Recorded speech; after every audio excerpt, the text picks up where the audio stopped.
What's going on, everyone? It's Steven the Laggy Gamer. Welcome to episode 23 of another gaming podcast where we are going to tackle E3 2014. All press conferences are over. We're going to go over the stuff we saw. Joined by my fellow co-host, Chance Doomwaves. What's going on, man? Dooming. It all glitched out. It is all coming. glitched out. Doom is coming. Doom is coming. That's all we need to know. That's like the one trailer I haven't watched yet when I probably should have before it's we really started a this. lackluster trailer. I heard it was all CGI, so I kind of waited. Yeah, I mean, it's like a minute and 10 seconds. There's nothing to it, but it's coming. Nice. That's all I needed to hear. And you kind of heard him there for a second, but we are joined by the one and only Dustin Christ. Joined? It's like I'm a special guest or something. Yeah. I'm getting kicked out of my own podcast. Hey, I got kicked out last time. That's true. You can get kicked out this time. True. When we get to Project Beast, I'll make sure to mute I Dustin. was going to say, yeah, once we get to Bloodborne, he'll probably silence my mic. But anyways, like we said, let's just get right into it. We're going to go over E3. Overall, I guess we can go through it in order of conferences, but your overall feelings, I think, between all of us, I think we're coming out of this feeling pretty good about Nintendo, right? I feel, I was talking to Chance before you got here, as like, I'm so thankful that Nintendo Direct was so awesome because it was kind of shaky there being a Wii U owner. I mean, Mario Kart made us all feel good, but it's like, okay, what's coming next, you know? And then Nintendo comes out and shows us exactly, maybe not everything we wanted to see, but showed us just enough to be like, all right, this was a good purchase. Oh, yeah. Mario Kart, as good as it is and as much as I enjoy it and I like it, it's not got a lot of longevity for me. Like, it's not a game that I'm going to put a ton more time into by myself, you know, from going here forward. I might play it online, you know, a lot still, but it's definitely really great to see so many games that I really want to play coming out for a console I've had for less than a month. You know, it's exciting. Yeah, it was. I really liked when we get to Nintendo how their whole pretty much they own the day to day, and today is Tuesday. Just like I said, right after E3 is kind of wrapping up with the festivities at conferences and stuff. I know there's plenty of stuff going on later in the week, but we want to go ahead and share our thoughts on at least the conferences and stuff we saw. So this won't be a normal one. We're not going to do any questions or games we've been playing or anything. We're just going to talk about the conferences. That should be enough to fill up a good amount of time anyway. But first and foremost, the first one that happened was the Microsoft press conference yesterday, and I think it started 12:30 in the middle of the day. First and foremost, Microsoft, you got to figure out your times, man, because Sony was prime time. Nintendo was during the day, but they went all day, so you could catch things from Nintendo all day. So I think I'm the only one who actually watched the event between the three of us, right? Or did you watch a replay? I was going to before we got on tonight, but I didn't have time. So no, I'm actually going to be hearing a lot of this stuff for the first time. Okay. And actually, it's going to be you, Steven, talking pretty much exclusively about this because I have yet to watch Microsoft's. I heard about the announcements, and aside from a soft spot for Halo, there wasn't really anything that made me want to go watch the conference. So. Yeah. I probably still will watch it. I just haven't yet. Yeah. It's. I think when you watch it, you'll see, wow, this is how a conference should be done. I mean, it might not have had the games that people wanted to see, but all they showed was games. I mean, the conference... Go ahead, Dustin.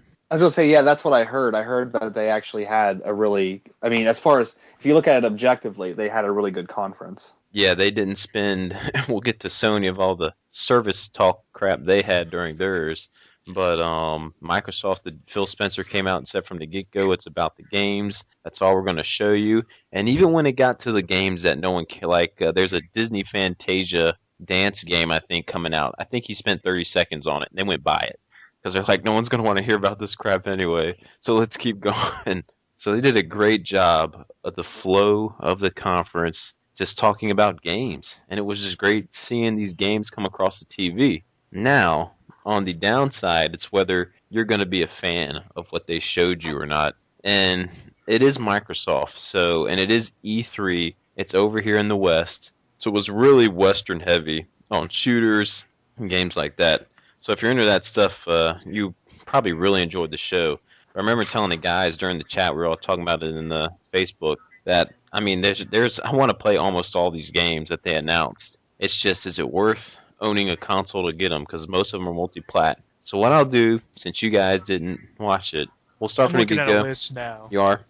They Yeah. started off with the debate was, are they going to lead with Halo or lead with Call of Duty? And they led with Call of Duty, which, okay, you're leading with Call of Duty, we get it. It's got a big fan base. But me being a little like tepid on Call of Duty these days, I want to play it again, Chance. I want to get back into Call of Oh, Duty and play this because this new Advanced Warfare reminded me of Halo of all things, just because all the yeah. things you could do in it, and it looked pretty It awesome. looks amazing. It looks amazing. I've only seen the trailer that came out when it was originally announced.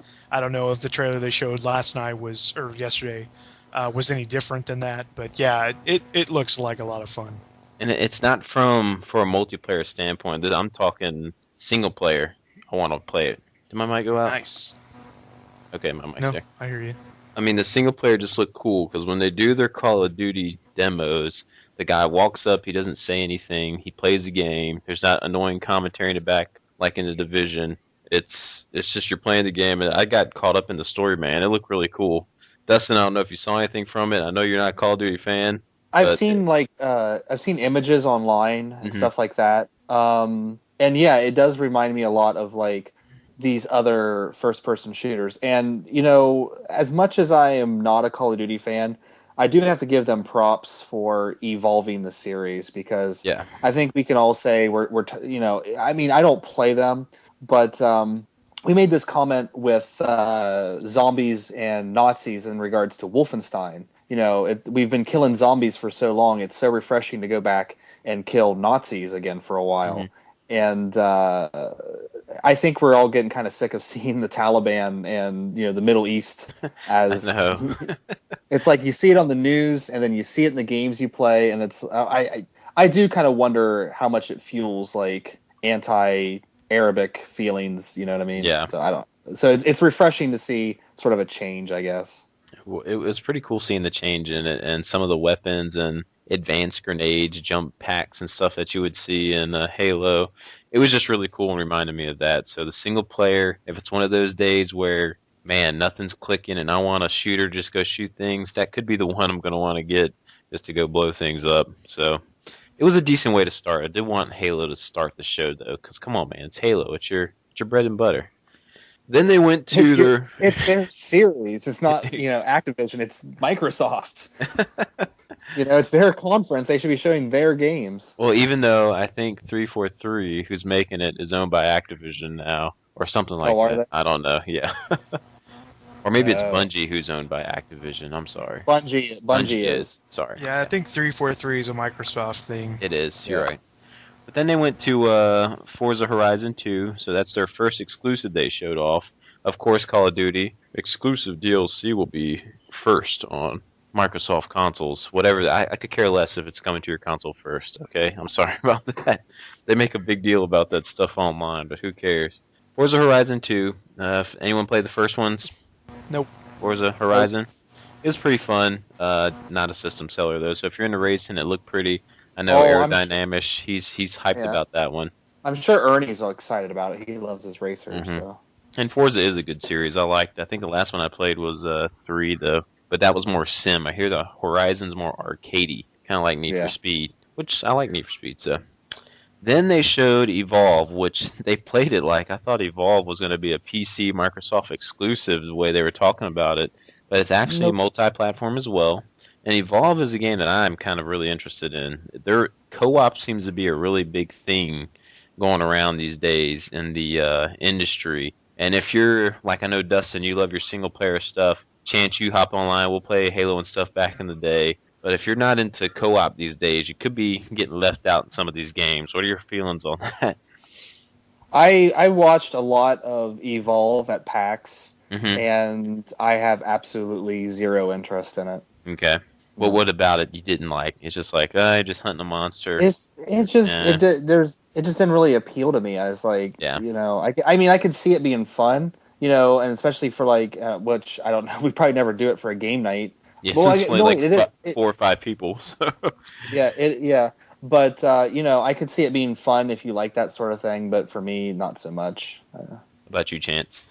I like playing co-op in games, but the only problem that I can think of is that it's so hard to like coordinate co-op plays like for a lengthy game. Oh It's man, like tell me I about just yeah, exactly. We're going through this right now, it. actually. It's just like when I want to play, I want to play. I don't want to have to wait for when they want to play. And who's to say, when they want to play, I won't want to. Like it's so Yeah. hard to, especially like for more than two people. Like It's crazy because back in the day, if you would have told like 10 years ago, I mean, I could wipe something out in co-op, me and friends, no problem. But now, not so much. It's taken us a month and a half to finish Colonial Marines. Yeah, and it's like not even a very long game. It's just Yeah. taking us a long time. We've only played twice, and I think one more time we'll have it beat. But I mean, once again, it's coordinating four people to have 3 hours free. Yeah. On any given night. And Evolve did interest me because I am into that co-op. You're a certain unit, you got a certain job, and you're hunting a huge beast that you really have to track and kill. I thought it looked pretty cool. System seller, though, negative because it's going to be multi-platform, so wouldn't sell me on it, but it looked cool. Then they showed, of course, more co-op, Assassin's Creed Unity. So it's an Assassin's Creed game, but the whole story can pretty much be co-op. You can be four assassins playing it together and I just had zero interest in that whatsoever. So, don't know. You got your. I know Dustin, you bought Assassin's Creed 3 on the Wii U, which I do like the mainline series games, but I want to play that by myself. I don't want more people in there with me. Yeah, I haven't even thrown it in yet. So I mean, I have absolutely zero opinion on the Assassin's Creed series, other than it's just one of those. It seems to be one of those series that they just keep churning out and churning out and churning out. I don't know about diminishing returns or anything like Yeah. that on it. Chance. I've never touched any of it. I have nothing. I know that it's really, really popular, and I dare say overhyped, but I won't because I really don't know. Like I have no idea. Never touched it. Yeah, this one was kind of surprised though. I'm surprised stuff like this one didn't leak out. Like, whoa, full on multiplayer together. But yeah, I just don't have. I don't want no one with me in that. Didn't Brotherhood kind of have something like that? It has online multiplayer where you fight against each other, and then from there on okay. out, it's in every game now. Okay, So you're just trying. It's like a deathmatch type stuff. gotcha. Then they did announce one again, another multi-platform game that I'm really interested in: Dragon Age 3 Inquisition. Have you dove into the Dragon Age games yet, Dustin, or not? No, I haven't. Okay. I have them, but I just haven't played them. Okay. Chance, have you any? Me neither. I have Origins and 2, but I've never touched them. You just kind of go in the store and you see them there for $6, and you're like, yeah, why not? Well, I I got get them from someone that my brother-in-law knows, and that big stack of them that I got that, like around Christmas time, the guy was selling them for like pennies. I ended up with like 6 games for like $15, and he had both of them, so I grabbed them. I'm actually really stoked for this game because as much as everyone loves Mass Effect, I actually like Dragon Age more. That's my favorite BioWare series that they do. I know people thought they kind of killed it with Dragon Age 2, but I love Dragon Age 2 just as much. The RPG elements, just a tactical way you can play it. So, and it looked beautiful, so I'm super hyped about it. But again, it's multi-platform, so again, I can get it on my PlayStation 4, and it might look prettier than on the Xbox One. So, if that's your thing. So again, nothing really special for the first few games, except one exclusive. And then they just hit a stretch right here where they knocked out exclusive after exclusive after exclusive, and there were some pretty good ones. They led off with Sunset Overdrive, which I think we said in our last podcast, like none of us had any interest in. You guys, I'm sold on this game now after seeing the stuff on it. I don't know if you guys have caught a glimpse of any of the gameplay now or just the trailer that was just hilarious, but it's awesome. It's just an awesome looking game. Did you? You can just hear our excitement for it. I'm looking at the trailer right now, but I haven't watched it yet. You kind of have to listen to it because the one we saw starts off with like a Call of Duty character hiding behind a crate, and he busts through the door and he's like, "Oh, cover mechanic, nice!" And he just goes like swinging on rails, killing everything. Then he kind of has a snarky comment: "You and your crate are safe now." Then he goes out the door and just starts killing more things. But what's Interesting. awesome with the game is it has color in it. If for a shooter, it's so colorful and pretty, and it's just an awesome looking game. The Insomniac Uh, guys, it just looked got awesome it. to me. Steven, color, really? Stop talking about your casual games, okay? It was so pretty. Oh We're man. a hardcore gaming podcast, and I don't hear anything about these casual games. Oh, wait till we get to Nintendo and talk about more color. I can't wait. So, it just looked awesome, and I know there's a bunch of people in the chat who are really excited about it too now. And it kind of makes me want to have an Xbox One just so I can play that. Whether it'll be this year, probably not. But let's see. Next, they had the craziest DLC ever to be Oh. announced.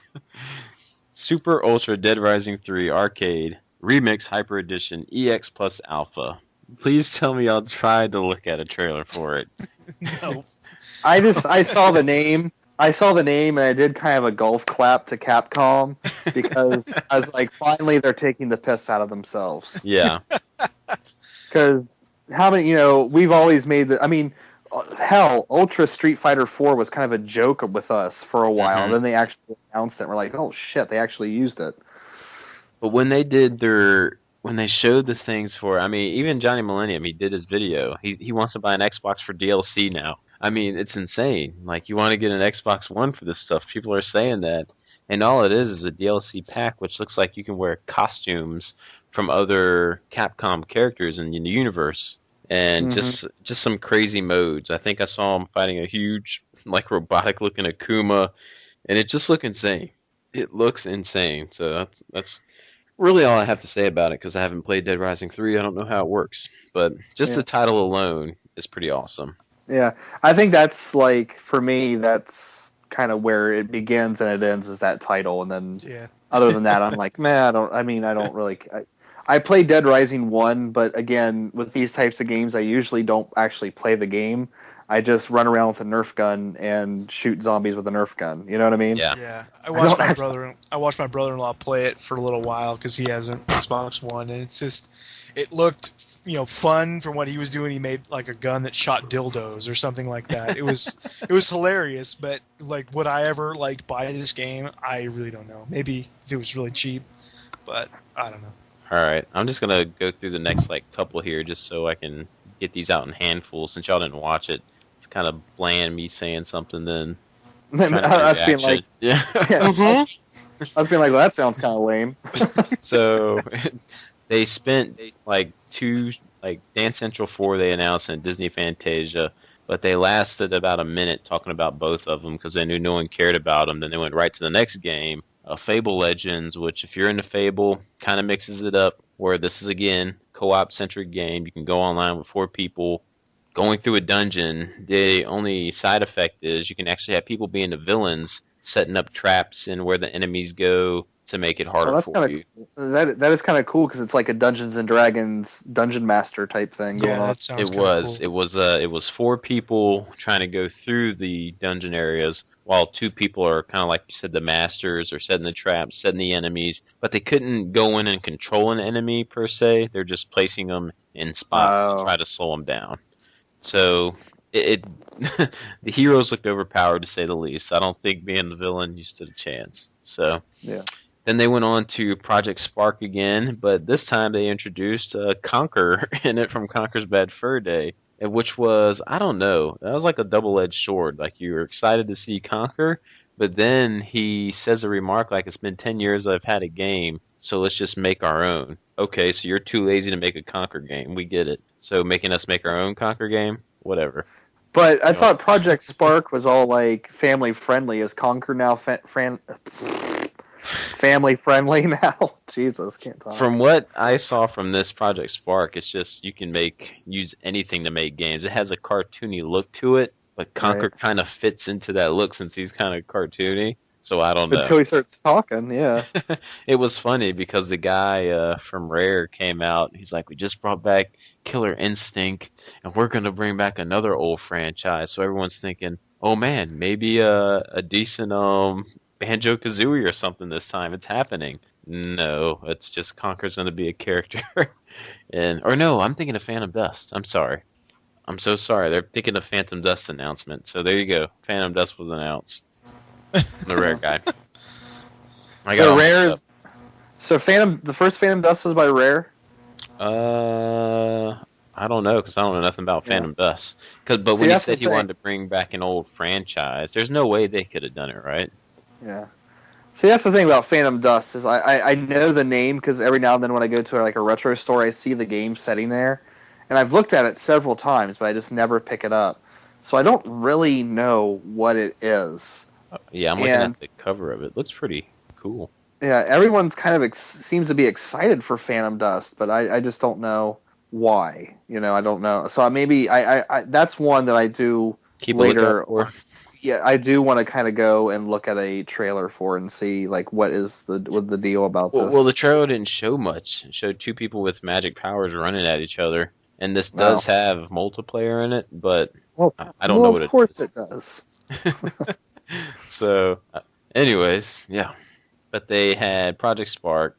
Then they went into a really cool indie game called Ori and the Blind Forest. Looks like the Dust artistic style. It looked about this creature that has this bear guardian, and it looks like the bear guardian kind of dies halfway through the trailer.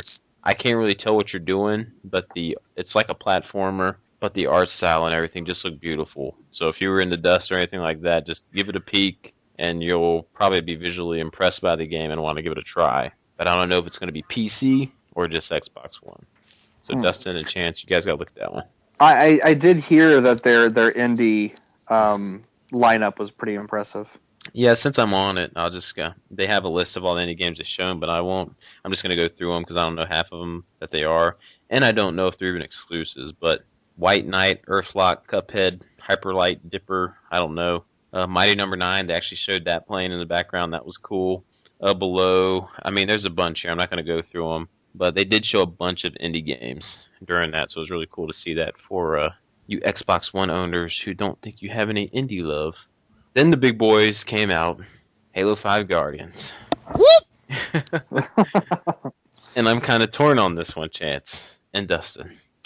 Because in this little snippet they showed, you see Master Chief kind of going down and throwing a bomb at something and it blows up. And then you see this other character in this different outfit. So it makes me wonder if we're going to be playing as this other character who was up on the shoes in like an all black suit, armor suit. And I don't think it was Master Chief. No, I watched a trailer like the trailer that they showed last year, Yeah, and like the guys from Machinima were like going through all these different possible scenarios, and one of them had some actual insight, like as to who it might be, and it's like I can't remember exactly what they said, but it's not Chief.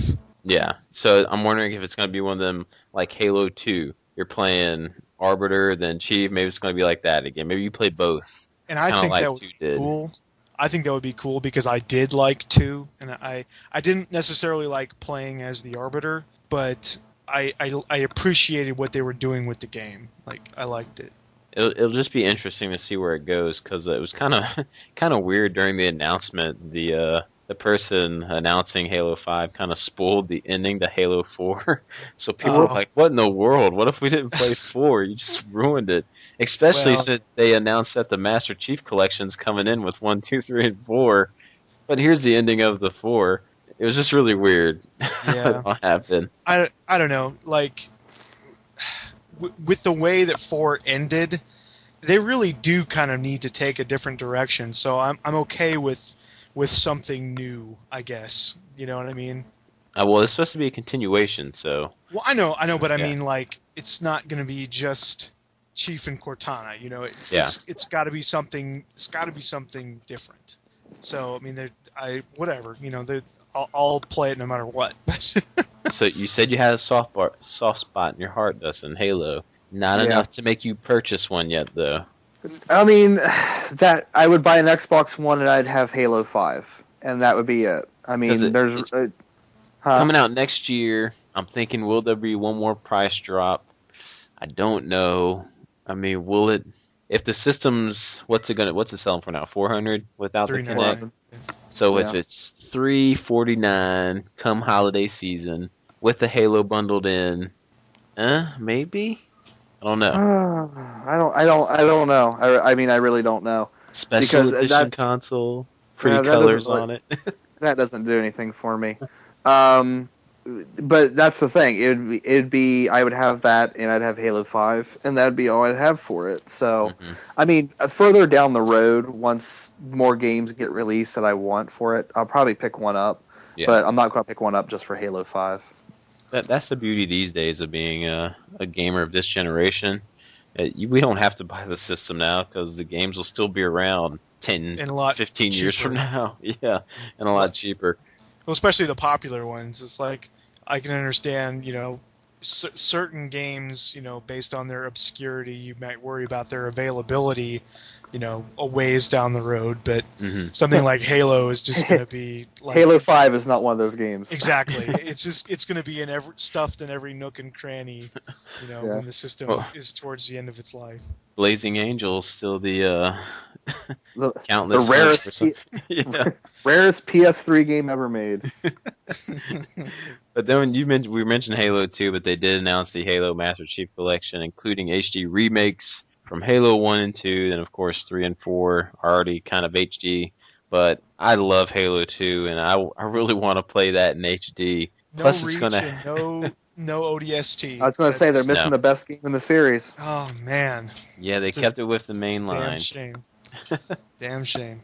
but it's Well, gonna have I every think- multiplayer map, 100 plus multiplayer maps, and all like 1,000 gamer score points for each game if you're into that. So you can get 4,000 gamer score, all of that, and you get the Halo 5 beta, and you get a digital TV series, Halo Nightfall, that introduces that new character in Halo 5. So Okay. a lot of Is it? stuff in the collection that launches this November. You can get that Oh my in god! November.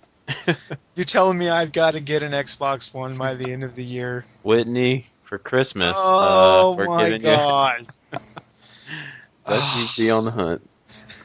So I think that's coming out in November. So you can experience the whole main numbered saga. all It day. might happen. I might buy that before I have the system, just, like have it. just to have it. Just start selling plasma now and save up. There you. Hey, he's got a point. Just go You know how start. far I'd have to drive just to sell plasma. Well, $50 a pop. sacrifice, champ. Yeah. You get free juice and cookies. All right. Yeah. Well, that might be worth it then.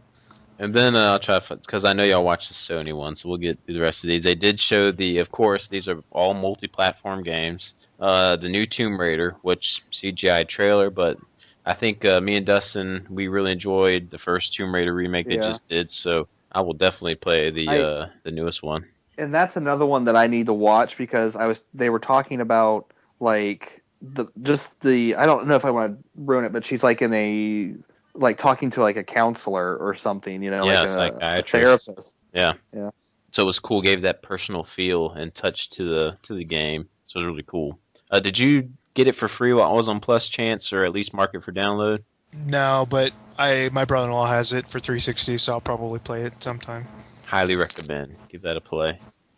Then another one I'm really interested in, which looked really cool. I know, Dustin, you dipped your toes in The Witcher 2, but we know it's Yeah. such a big game. That's probably a slow one to get through, but The Witcher 3 looks awesome. It looks looks amazing. Yeah. It's going to be hard not to get that because I'm a big fan of the book series, and I do like Witcher 2. It's just I got sidetracked with something else and put it up for a while. But it's one of those games where it's like all quest based, so really Yeah. you can just jump right back in at any point in time. So And it seems the same in this one, but it just seems huge. They just showed looked just like a side quest mission where he was hunting a griffin and he shot it and he actually had to track the blood trail through the sky because it flew away. Then he ran into a bandit of thieves and stuff. I mean, the game just looks awesome. Looks like so much fun. and this is supposed to be the last Witcher, right? Like this is the end of the games. I'm not sure because I haven't played any of them. I tried to play the first one on PC and the controls were horrible, so I just couldn't do it. I thought I read somewhere that this is what are they called? CD Project or something like that. CD Projekt Red, yeah, something like that. I heard that this is their last one. They're going to start doing different stuff, which is exciting for them because they're a really talented developing group. Like that Witcher 2 is really impressive game, and it'd be exciting to see what they do next. They spend a lot If of they, time on these games too. Like these take a while. well, it shows, man. I mean, Oh yeah. when you think of video game developers, you never think of Poland, and it's pretty crazy that they're developing games that good. When you never hear of game development from them. Any interest chance in? Yeah, I Yeah. really want to get into the series, but I think that the first one is only on PC. Is that right? Yeah, Yeah, so I'll probably just skip that really and just go straight to 2. I'm yeah. going just straight to 3. I got 2 on PC, but I'm going straight to 3. I don't care about the storyline really, because it looks like a new Witcher in the game. It doesn't look like the same one. No, in it's still third, so- Geralt. Oh, it or is. Geralt. Yeah, it's still Okay. Geralt. Well, look it, and this game looks like you could play it for 2 months, and I guess you would have scratched the surface on it. It just looks so big. That's Yeah.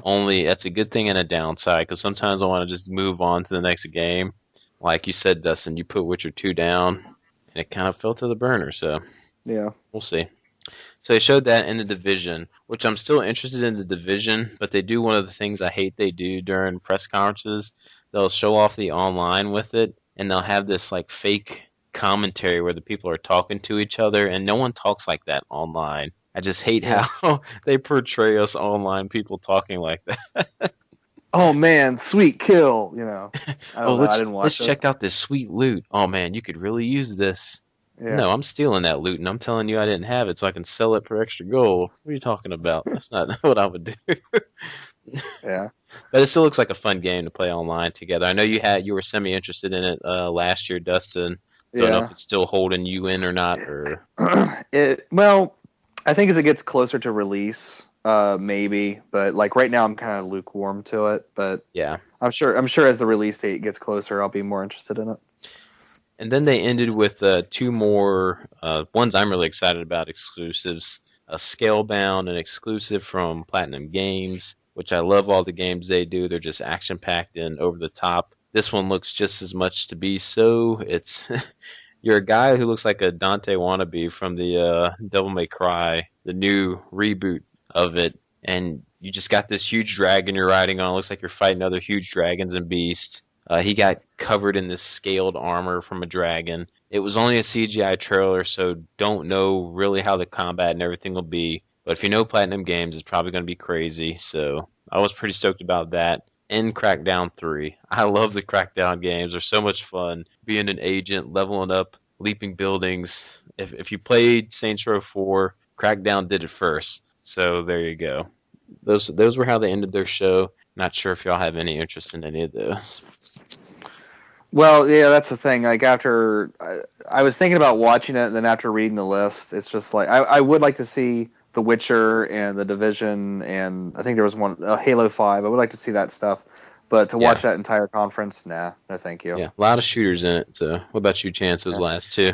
I'll probably watch the conference at some point. I'm not sure, but I don't have any experience with the Crackdown games at all. I really haven't looked into them much, but I do like Platinum games, so that sounds like something I might be interested in. So I'll check it out. So again, overall, from me, since I watched it, I thought they did good as far as pacing. I think that's exactly how I should do. Show game after game after game after game. And I mean, they had the 2 dance games, but other than that, like I said, they spent maybe a minute in total talking about them, and it was just talking about all the games, and that was nice to see from them. It's like you said yesterday, Dustin, they needed to do something to kind of recuperate from last year. Not sure if the lineup here will do it for them, but I think for most Western gamers, it probably will. I mean, Call of Duty, Halo, Dragon Age, Assassin's Creed. They know their audience. They know Yeah. their audience. They and I think on all the like the polls they do to see what's trending and what's hot, Xbox One is still leading over Nintendo even after today, after last time I checked here in America. So it's kind of crazy how that is after the day Nintendo had. But when we get to then, we'll tell you about the kind of people who talk about Nintendo when that X thing was playing. But anyways, overall, if I was going to give them a grade, I give them a B. They did good. Now, you guys can finally talk. Because it's Sony press conference time. Oh, God. Let's all talk about how depressed we were. Now, yesterday we actually kind of did a live recording of it, and we're not afraid to admit we're debating whether we're going to put it up or not. We'll see what happens. It was kind of a mismatch of a show going on. A lot of us watching it together, and we were all off sync. I think Dustin, you were like 15 seconds behind us. I I could was hear way behind. I could hear Yeah, I could hear your stream going on in my ears. So it's and kind of even like, even when we were watching Nintendo today, I was behind you guys. yeah. So I don't. Yeah. And Arrow was spoiling everything after we've told him 20 times stop spoiling stuff for us when it was coming on. But just poking fun at him. But it was kind of a crazy thing. So we'll see what we'll do there. But we'll have to thank. Yesterday I wanted to record it, and I was having some huge issues, and Arrow stepped in and recorded for us. So thanks, man, for doing that. If you listen to this, we really do appreciate that. But Sony, it started off. I wasn't there. So how did it start off, Dustin?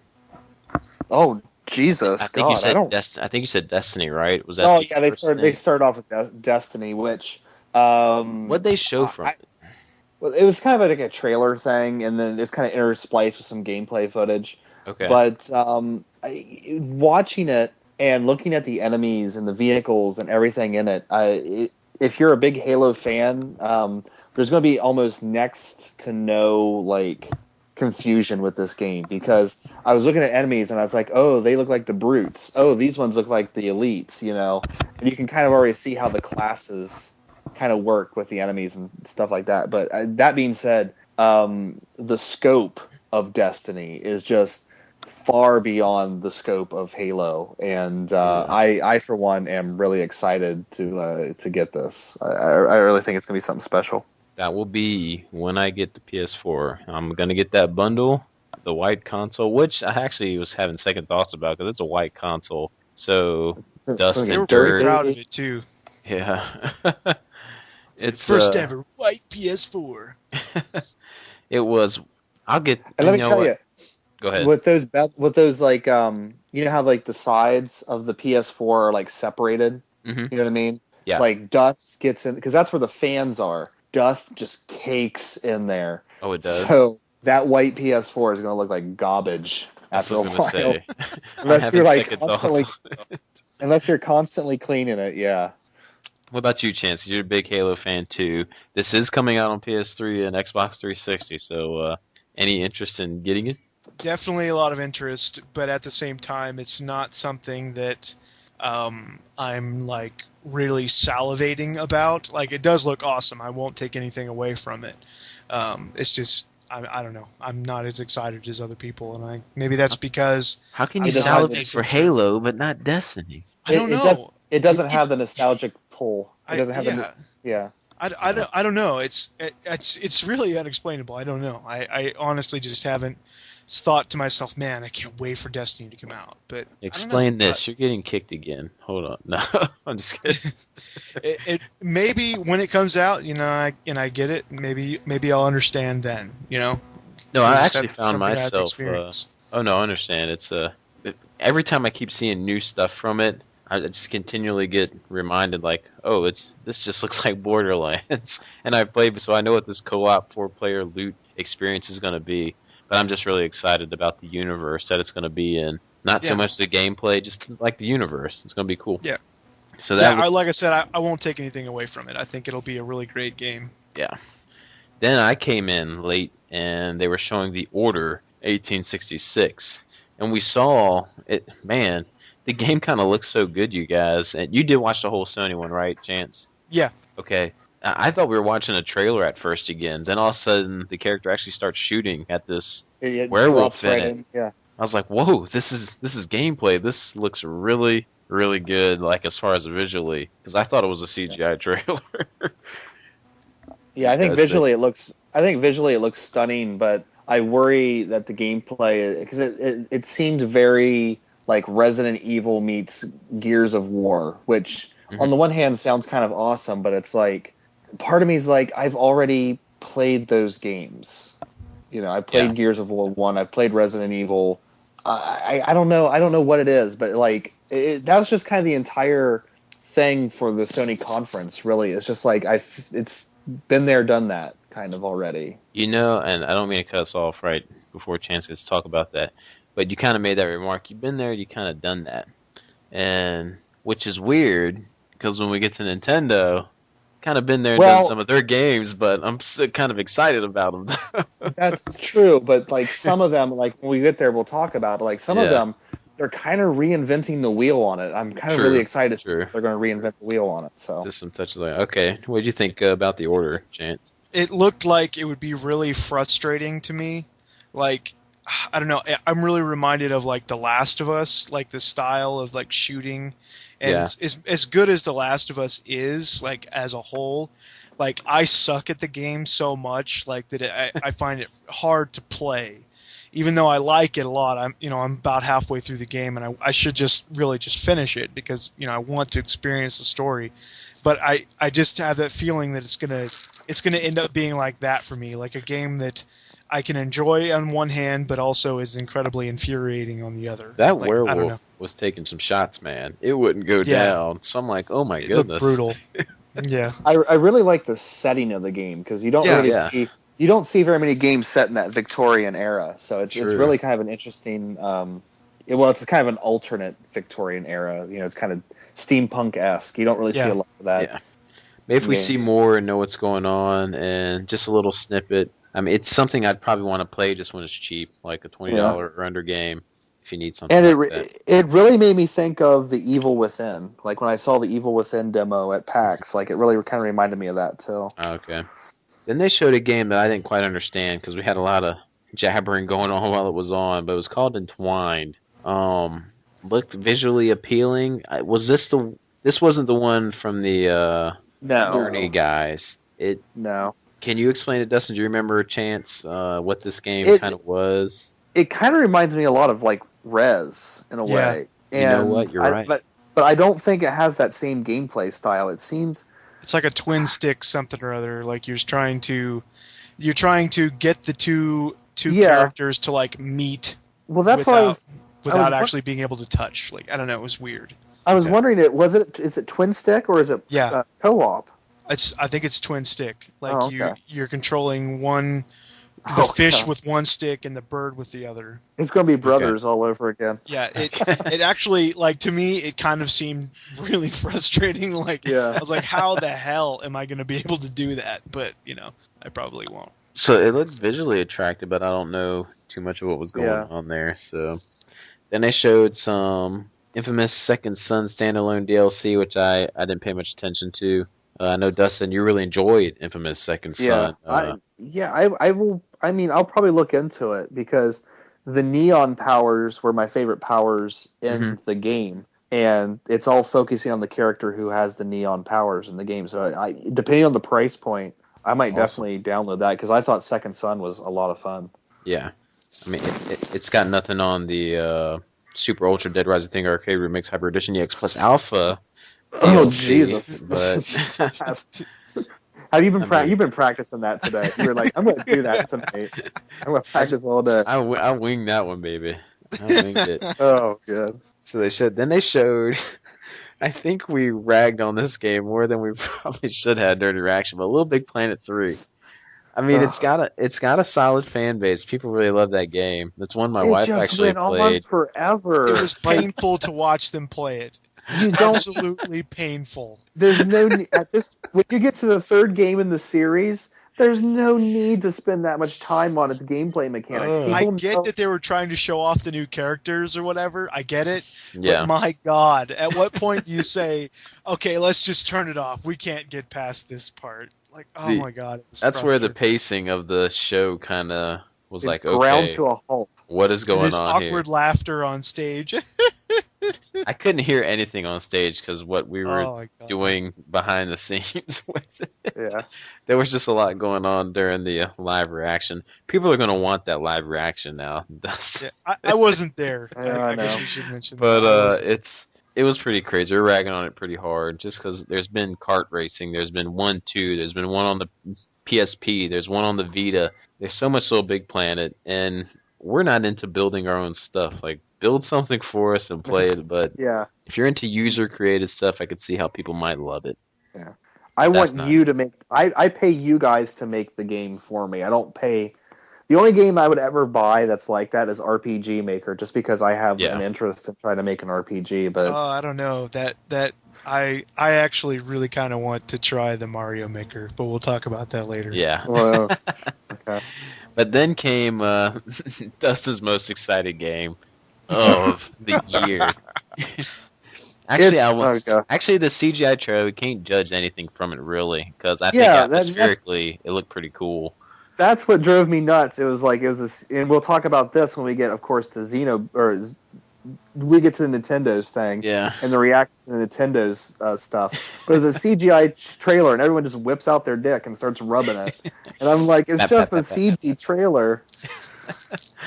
But of course, I'm guessing this is the Project Beast thing that is connected.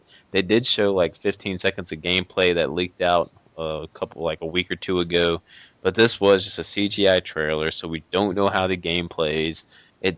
I'm guessing it's going to be easier than a Souls game. I think it's just going to be kind of like an action game, and it's not going to be hardcore like a Souls. So maybe they're like, you know what? Let's have a way to introduce people into the series better with something a little bit more action based. You watched the gameplay trailer or the footage, right? Yeah. Because didn't you say it seemed more fast paced? It did. I mean, you don't even have a shield in your offhand. You have a gun, a shotgun. Yeah. So the combat, I say, looked the same kind of, because they had a backstep that you do in Dark Souls, and the enemies kind of moved like they do in Dark Souls. But in the gameplay they showed a while back, there was like 5 or 6 enemies coming at you. You don't really have that in Dark Souls. Wouldn't it be funny if like everybody's kind of expecting like the Dark Souls kind of slow combat, and it's like a Platinum Games game, or it's like you're running around like jumping off the enemy's heads? That'd be crazy. I don't think it'll be like that. I think it'll resemble that something like a median in between. So we'll see. I'm envisioning like a Diablo. Nah, it ain't gonna be. No, I mean, not like so far back. I'm closer. It has it has the same type of camera stuff as Dark Souls, but that's what I mean. But more of a hack and slash. It will be more hack and slash, I think. So, but I think that From Software is starting to know where their bread and butter's at, so they're not going to deviate from that Souls experience too much. That's what I was thinking. I wonder if Project Beast is different, because the CGI that trailer looked kind of different from the gameplay I saw. I was like, could they be developing 2 separate games? I don't know, and I doubt it. So yeah, I don't know. Are they big enough for that? I doubt it. They're a pretty small company. Yeah. Although they did just get bought. Yeah. We shall see. But too much time on a game, probably no one's interested but me. So, Far Cry 4 was the next one announced, and I know, Dustin, you're playing some Far Cry 3 now. Does it look like more of the same, kind of? Well, that's the thing, and I was talking to Chance about this, because I was talking to him about how he should play Blood Dragon, because Blood Dragon feels big, but it's also like it's manageably big. Okay. Yeah. I'm playing Far Cry 3 right now, and I'm looking at this map, and I'm like, it's huge. Holy Christ, I gotta go clear out that tower. I gotta go clear out that one. No. Yeah, and I'm just thinking about like, it's going to be on the PS4 and the Xbox One. It's going to have that much more muscle behind it. Yeah.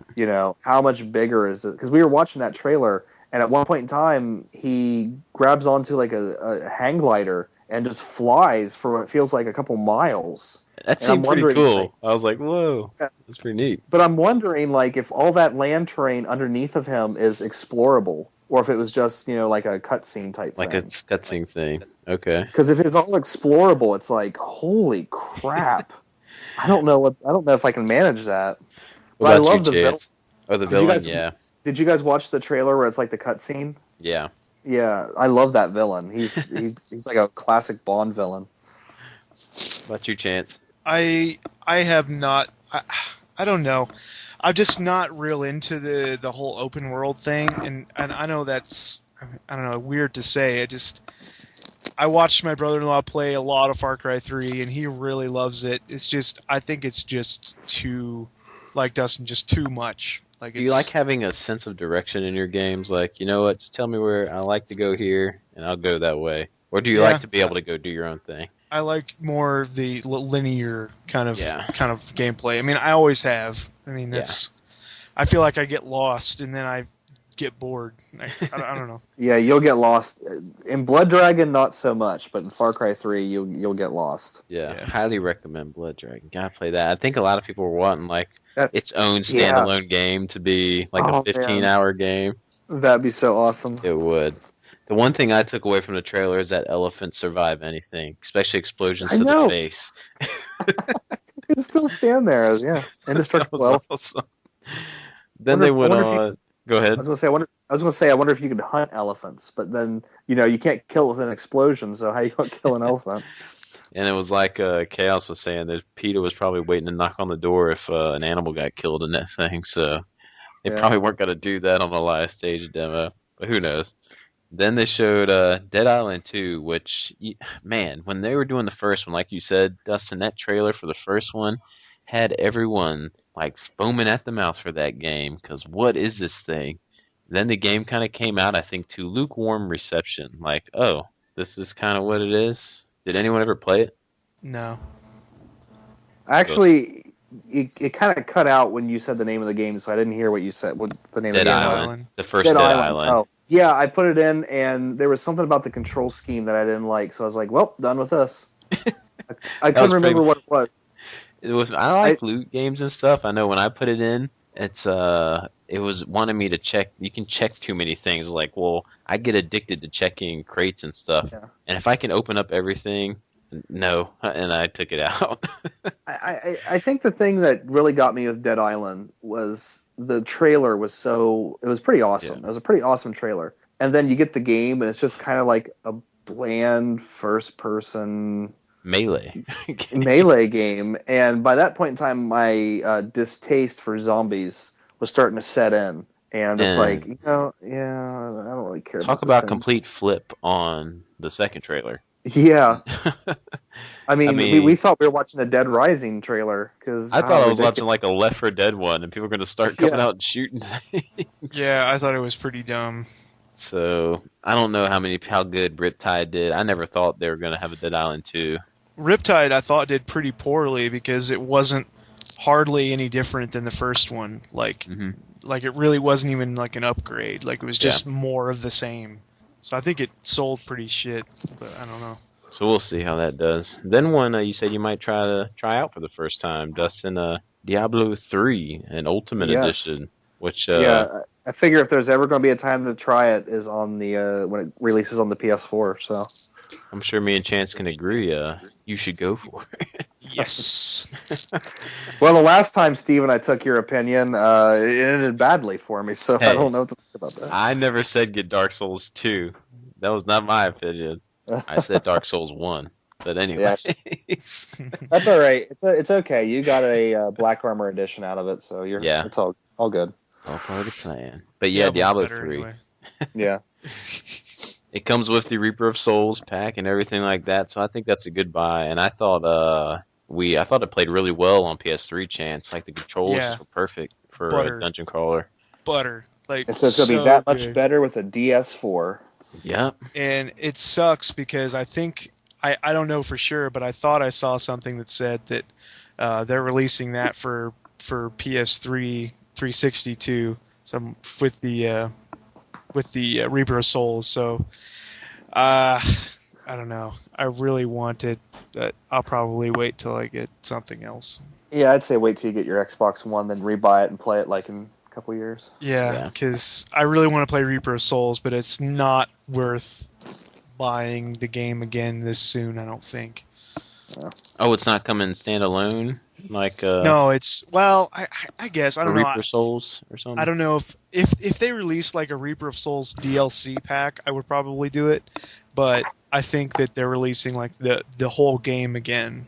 Like, Well, do this. If you don't plan on playing Diablo 3 anytime soon, it's like trading in for $30+ right now. Pre-order the new one, and I think you got it paid off almost. well, hey, that's an idea. But then they went into Magicka 2, which that trailer was hilarious. Yeah. That might have been a highlight for the Sony show for me, because that trailer was hilarious. And Magicka is a really fun PC game. If you're into Diablo-style games, I would highly recommend checking out Magicka. Basically, you're just combining elements, making new magic attacks with the elements you have by combining them. So it's actually pretty cool, and it's Oh. a game that makes fun of itself. I because love the of subtitle. Oh yeah, they're awesome. Learn to spell again. So I'd recommend that. Then one that everyone went nuts for, and I know nothing about, is Grim Fandango. Dustin, tell me what the heck Grim Fandango is. It's a LucasArts point and click adventure, isn't it? I have no idea. I believe so. I've never played it, but now that because of course my PC just doesn't like to play anything, so I've never actually played it because I don't think it was ever released on a console. But now that it's coming out, I'm actually like, all right, I'll give this thing a go. Because everybody just goes on and on about it. So Yeah. What about you, Chance? You know anything about Grim Fandango? Not a thing. First time I heard the words. And I'm going to rewind a little bit between those games because after Far Cry, they went into one of their multiple 10 to 15 minute service discussions that I think everyone blanked out on, and where they taught. But I read notes on what it was because I wasn't paying attention. But apparently, PlayStation 4 gamers can invite other players to join their online game even if you don't have the game. That sounds pretty cool. Yeah. So I wonder if it's going to Dustin use buys that. Destiny, I don't need to buy it. I could just play with it. But I wonder if it means you're going to have to use the streaming service to do that. I don't know. We'll see. It didn't really say, so people are wondering what the catch is. There's gotta be a catch. You're going to have to the PlayStation Now service. You mean you're paying a monthly service for PlayStation Now, and that's how you do it? But do you pay a certain? For PlayStation Now? Do you pay a fee on top of the PlayStation Plus fee? Is there a separate fee for that? I think you'll have to. They didn't say. I think for sure you're gonna have to. That's $50 a month for all that stuff. There's no way. Yeah. I mean, a year. I'm sorry. They're gonna be charging you. Oh my! Oh my! But then they showed a couple of indie games: Broforce, Titan Souls, Not a Hero, Hotline Miami 2, which I'm excited about. Then they went into a Suda51 game, which at first I was excited about. Then someone mentioned, "Hey, that doesn't have the art style and look of a Suda game. It looks too serious," which then got me worried about it. But Let It Die looked like another survival horror-esque type of thing. Yeah, but Suda51, I'm excited for it. So, any thoughts from you guys? I'm drawing a blank. I don't even remember this trailer or anything. You had a character who had level beside it, so you level up in the game, and they're fighting enemies. It just was really dark, and the angles were weird. They were fighting one enemy at a time, from what I could see. Yeah, and so you could see energy or experience bars all over the screen and things like that. Yeah. Yeah, I don't remember enough about it to draw an opinion. It didn't really. I like Suda51 and I like the style of his games, but again, it's just a trailer. It doesn't really. Okay, I'll interested in. I'll look for it, but really until I see gameplay, I don't really get excited about things. I guess I don't know. And looking at it, you wouldn't have thought it was a Suda game. So getting the echo. Yeah, it definitely until the end. When the Grim Reaper came out on the skateboard for the logo, it was it was missing that pseudo wackiness. Then I believe they went into another huge discussion on their services and crap. What seemed like forever. It was ridiculous. That's when the suit came out, right? Yeah, the suit that came out of the booster pack, as you said, the blister pack. Yeah. They bought a CEO action figure, opened the blister pack, and put him on stage. He was cookie cutter CEO.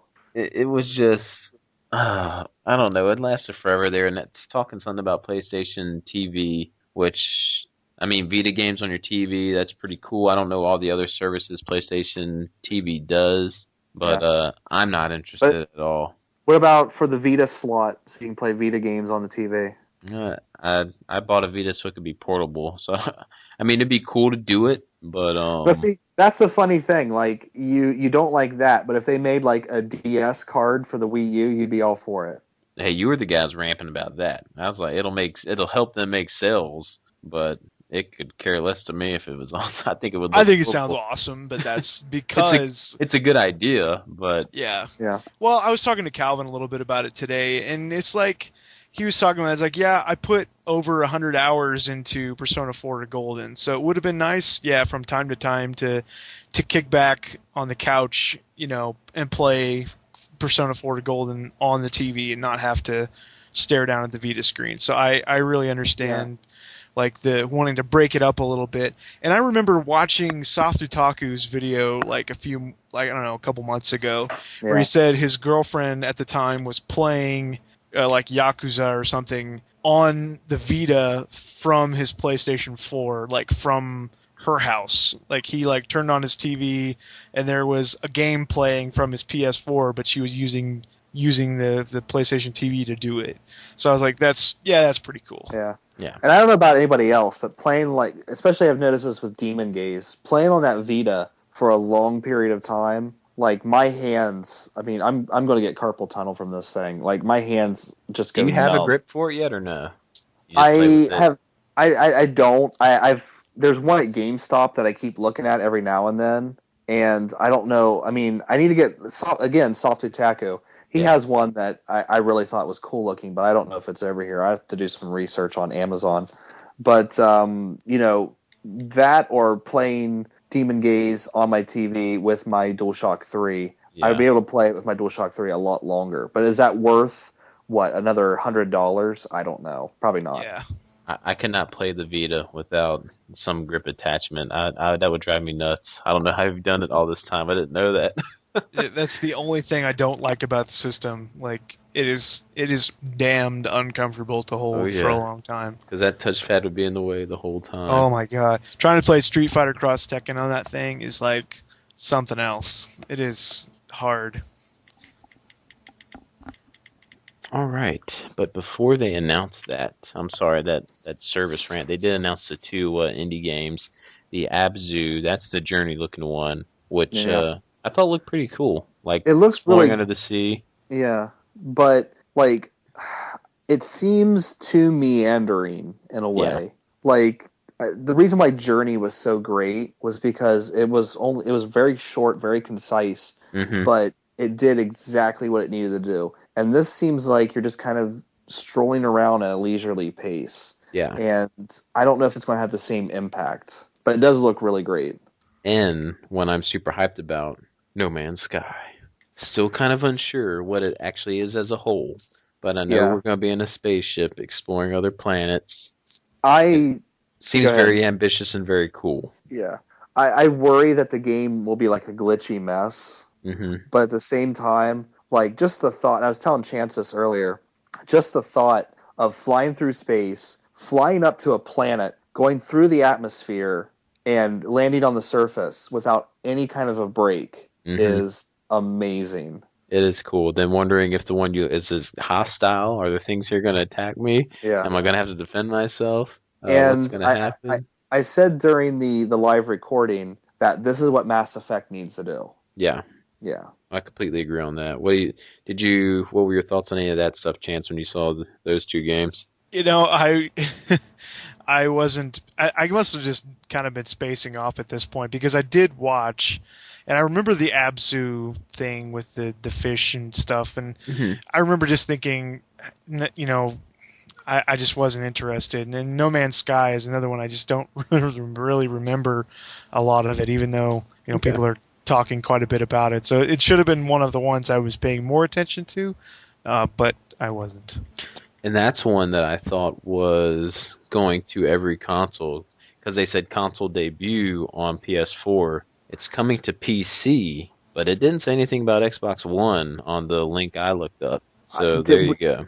uh, didn't the company that was making it, because they went bankrupt, didn't Sony buy them? I'm not sure. I don't know Maybe because I know may- it's just a team of like I two or thought three guys. yeah, I thought somebody bought them though. I could be wrong, but I thought It'd be weird if Sony did and it's still going to PC though. I don't know. well, Sony's Who getting a knows? piece of that market too. I don't know. Who knows? But then they went into the services rant, and that's where I got a bone to pick now. I'm just gonna say now, Sony from last year. I think as good as they were when Jack Trent was up there doing his announcements and his talk, and when they put up that board, kind of telling about the sharing and stuff. It was cool, but he wasn't. I don't know how to put it into words. He didn't do it in a way where he seemed like a jerk coming off or Yeah. a prick when he was saying about it. This guy, this Australian or English dude, whoever he was, who came up, not the new suit, but the suit who's been there this whole time. I can't remember his I name. I don't remember either, but I know you're talking about. He just came out with an arrogance this whole show. This like he knows like we're on top right now. Yeah. We're number one, and we're just gonna show you guys. And it just seemed like it kept backfiring. Like you just seem so cocky, and I just Yeah. wanted him to shut his mouth. He was It was like, driving me nuts.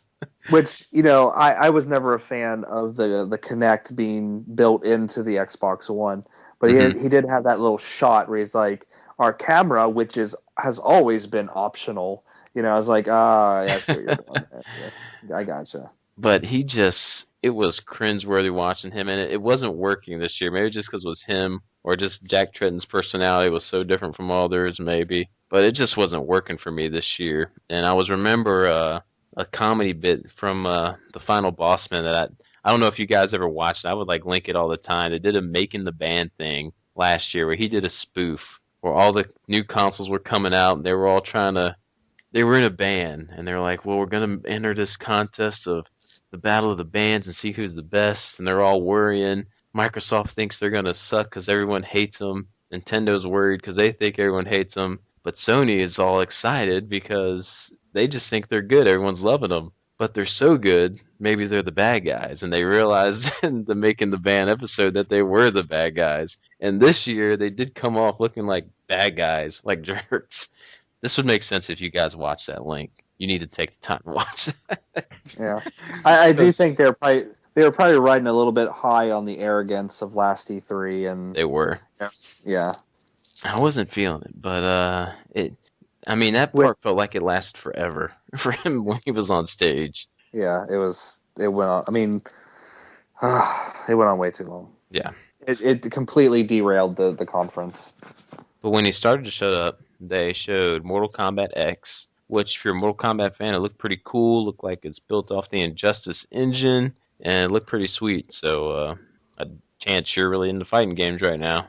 Yeah, Any we were interest? talking about this a little bit earlier too, Dustin and I. I like Mortal Kombat a lot, and it does look like a happy medium between like Mortal Kombat 9 and Injustice. So I think it'll be amazing. The footage that they showed was awesome. I liked it Yeah. a lot. I'm just not I'm not going to rush out to buy it. I don't think, but it's very cool though. I hope it has a story mode like 9 did, because that was awesome. That was just perfection and for a fighting game story mode to me. But I pointed out because I was mentioning that Final Bossman show. He kind of mentioned, why does Sub Zero always get beat up in these trailers, man? I just want to see him live through one of them, but he's always getting killed in every single one by Scorpion. Because he's going against Scorpion, duh. It's like we're thinking maybe one of these days he'll come out on top, and sure enough, he got his face ripped off again in, in this other gameplay they showed. Well, But it's pretty cool. it looks like Scorpion's going to be the poster boy for the game. I think he's the person on the box art. It looks Yeah. like it. So, Or maybe that was just a fake box art that I saw, but it could be. But but then they showed one that a lot of us didn't really understand. I think the next two, Last of Us Remastered and GTA 5.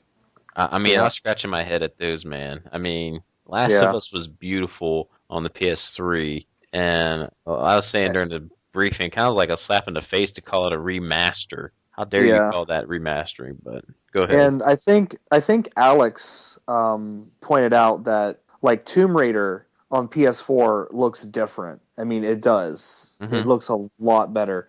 But watching the trailer for this remastering, it doesn't look any different at all. And maybe it does take just seeing it in action.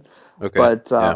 I I don't I picked up Tomb Raider on the PS4. I haven't replayed it yet because I played it so close. I just played it a little bit just to see the different textures and everything. Hmm. But this is a skip for me. I mean, I like The Last of Us, but I've played it and I don't know. There's something about Tomb Raider that I was willing to double dip. I think it's the 60 frames per second and See You that hair know, flowing with see realism? that.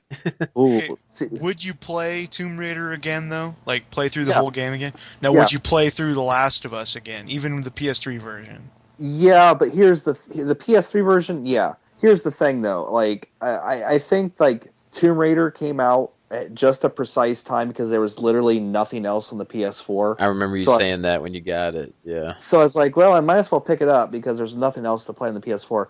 But now things are starting to trickle out on the PS4, and I'm like, I don't really need to pick up The Last of Us again. Yeah, I get that. I just meant like I'm okay I with I double would dipping not on play with it again. games. Yeah. I would not. If I played it, if I would wanted to play it again, I would have no problem double dipping, regardless Yeah. of Yeah. Yeah. of anything. Like I'm sitting here talking about Diablo 3. It's like I definitely want to get the new version with that has the DLC or the expansion, but I just don't want to get Yeah. it yet. But I will have no problem buying it again. Oh yeah. I would much rather look at Lara Croft remastered than look at Joel remastered. There you go. Yeah, I'll No definitely shit. double dip on a game too. I already have with Diablo several times, but I will not double dip on Last of Us. That doesn't interest me. Then they showed, like I said, GTA 5. That just came out, but I Yeah. guess the Which I mean, we knew the the tons of millions it sold. I guess it still has yeah. some more millions it wants to sell. We knew that these versions were coming, but it's just it does kind of seem like, well, who the fuck cares? I That's don't the know why thing. they waited so long. It's like I Yeah. don't see how they're gonna make any more money waiting an entire year to release it on the next gen consoles when they could have done it probably last fall Yeah. Yeah, and I at think all these launch. companies did something, and we'll get into it in Nintendo too. I think they all did. Microsoft, I think, did the best on ending their show with they had some 2 or 3 exclusive games, decent, good games that people probably wanted. Uh, this is the end of the show here, and you're showing Last of Us and GTA, and this is getting at the end of your show. I'm like, come on, man! I want something to wow me. They did show the Metal Gear Solid 5 trailer. Just a trailer though, no gameplay demonstration. I think that's coming later on in the week. And I know I'm not huge into Metal Gear like I was anymore, but just being in a room with Greg and Alex and Mike kind of gets me excited about it. Yeah. So I don't know. I kind of want to start playing the games again. That's why I asked him during a live reaction, what is the first in the timeline? And I have Peace Walker, and I'm kind of wanting to put that in on the PSP and I don't know, maybe get started on this series again. You guys, any interest in them? I still need to finish Snake Eater. I'm really far behind. I've started that up 4 times and I never can get Yeah. into it. And people love that one. It's like their favorite one. Yeah. What about you, The Chance? series, I don't know, man. It just doesn't interest me hardly at all. Hmm. I played through Rising, Revengeance earlier in the year, and I loved it, but I think I loved the combat, Oh, they're all more like than that, Chance. They're all like that. Just go ahead. they're all like that. Okay, Oh yeah, go ahead and give them a try. No, they're complete opposite. I think I would be bored to death. I don't know. I just it's. I mean, don't get me wrong. The trailer for Phantom Pain looked awesome. I thought, really. Like, I I don't know don't if think it's just CG stuff, but I'm thinking I think back I at like the Metal Gear song. Solid 2. I think you might like Metal Gear Solid 2. I mean, you can hold people up at gunpoint at the nuts, and Oh, they'll start okay. shaking and quivering. It's pretty neat. So I love I taking would. dog tags from people. That was cool. And too. Yeah, I would replay that boat stage quite a Oh yeah, bit. doing cartwheels in the nude. And didn't wasn't there like a demo that came out? Was it with Zone of the Enders Yes, that came out? that is still held as one of the best demos to ever come out. Yeah, Was that Metal Gear Solid 2 one I play that demo quite a over bit, and over. That boat over and over level. again. Oh, Yeah, so so much. and that was the thing with 3. I think it just seemed kind of slow starting out. It wasn't like 2 Uh, starting off better, but people are excited about that. We won't hate on them for it. But then they did finally show something which, since everything was more of a CGI, Bloodborne trailer and everything, nothing was wowing me at this conference until the Batman Arkham Knight gameplay, which this is all yes. multi-platform. But man, did this look good, guys. Yeah, that The crazy thing about that trailer is it made me kind of appreciate the Joel Schumacher Batmans a little bit more because you Oh go out yeah. there and like this Gotham is covered in neon and it Hmm. just looks gorgeous. And I'm like, it's the Joel Schumacher Batman right there. You just need like big Greek statues in the city, and you got it covered. Have you played any Arkham games yet, Chance? Nope, but this one made me really want to. Like, I was so pumped actually watching this. This was my probably my favorite game of the Sony thing, the entirety of it. Yeah. This one was good. And I have Asylum and City. I just haven't played. I don't have Origins, but I've heard that it's the least of the three anyway. But this one looked amazing. The visually, it looks stunning. The suit looked awesome. The The Batmobile looks Scarecrow. awesome. The Yeah, Scarecrow, Scarecrow. man. Oh my gosh. That The was so way cool. the way he launched out of the Batmobile like a rocket, like through the air flying again, I just thought that whole scene was just epic. Cannot wait Very for good. that one. And I think it is only PS4, Xbox One, and PC. So all of us current or last gen owners, we're out of luck. But I No think Wii that U? no Wii U, no definitive edition on the Wii U this time. Yeah. But it looked awesome. And then one that I'm really excited about, just because it sounds like it could be the end of the series, is Uncharted 4: Thief's End. They said it was actual in-game footage we were looking at, and it looked pretty stinking gorgeous again, that gameplay. Yeah. I know some people are sick of Nathan Drake, but I think with the serious tone that it looks like this one could be having, that it's really drawing me in. I've already loved the series, but Yeah. I really want to get this one. It just looks really serious this time. I So need to play 3 to see why everyone hates it so much. But I mean, I understand, like, it really does feel like you're massacring an entire nation of people. But I don't know. I guess we'll see. 3, I didn't hate on it like all the others. I thought it was awesome. It's kind of trippy near the end, but have you tried any Uncharted yet, Chance? Nope, none of On that them. PS3? Nope, Oh not man, a one. at least play 2. But yeah, that was the ending of the Sony conference. We all, I think, expected Uncharted to end it. No Last Guardian again, but TGS. I think we're all holding out for all the good. Again, this seemed like a very westernized. I Yeah. mean, we're over here in America, so it's a very westernized show. They showed what people are gonna play over here. You're not gonna see all the JRPG goodness and stuff that Yeah. TGS. I think TGS, if you're more of that fan, that's gonna probably be your go-to thing this year, wouldn't you say? Yeah. Oh, yeah. I was really surprised just by the complete lack of talking about the Vita at all. I mean, Yeah, it's no, they did show a screen that said there's over 100 games in development for the Vita, but they didn't show you any. they didn't show any. That was disappointing. I saw something on Tales of Hearts coming, but Yeah. that's about it. I mean, there was nothing for it, and overall, my feelings on the Sony one, which I'm still like yesterday, I felt it was pretty underwhelming and lackluster. Those service parts in it really, man, you don't think they would affect it too much, but they like killed the mood sometimes for me, and they're up there talking so long about Yeah. things. I think above all, even regardless of the good or bad in the games and the services, that it was just boring to watch. Like it just was just not good. Like it just There wasn't any surprises. yeah. Yeah. I just didn't have any fun watching it. Yeah. Yeah, no real surprises. I got to find out the name of maybe the project-based game, so that was cool.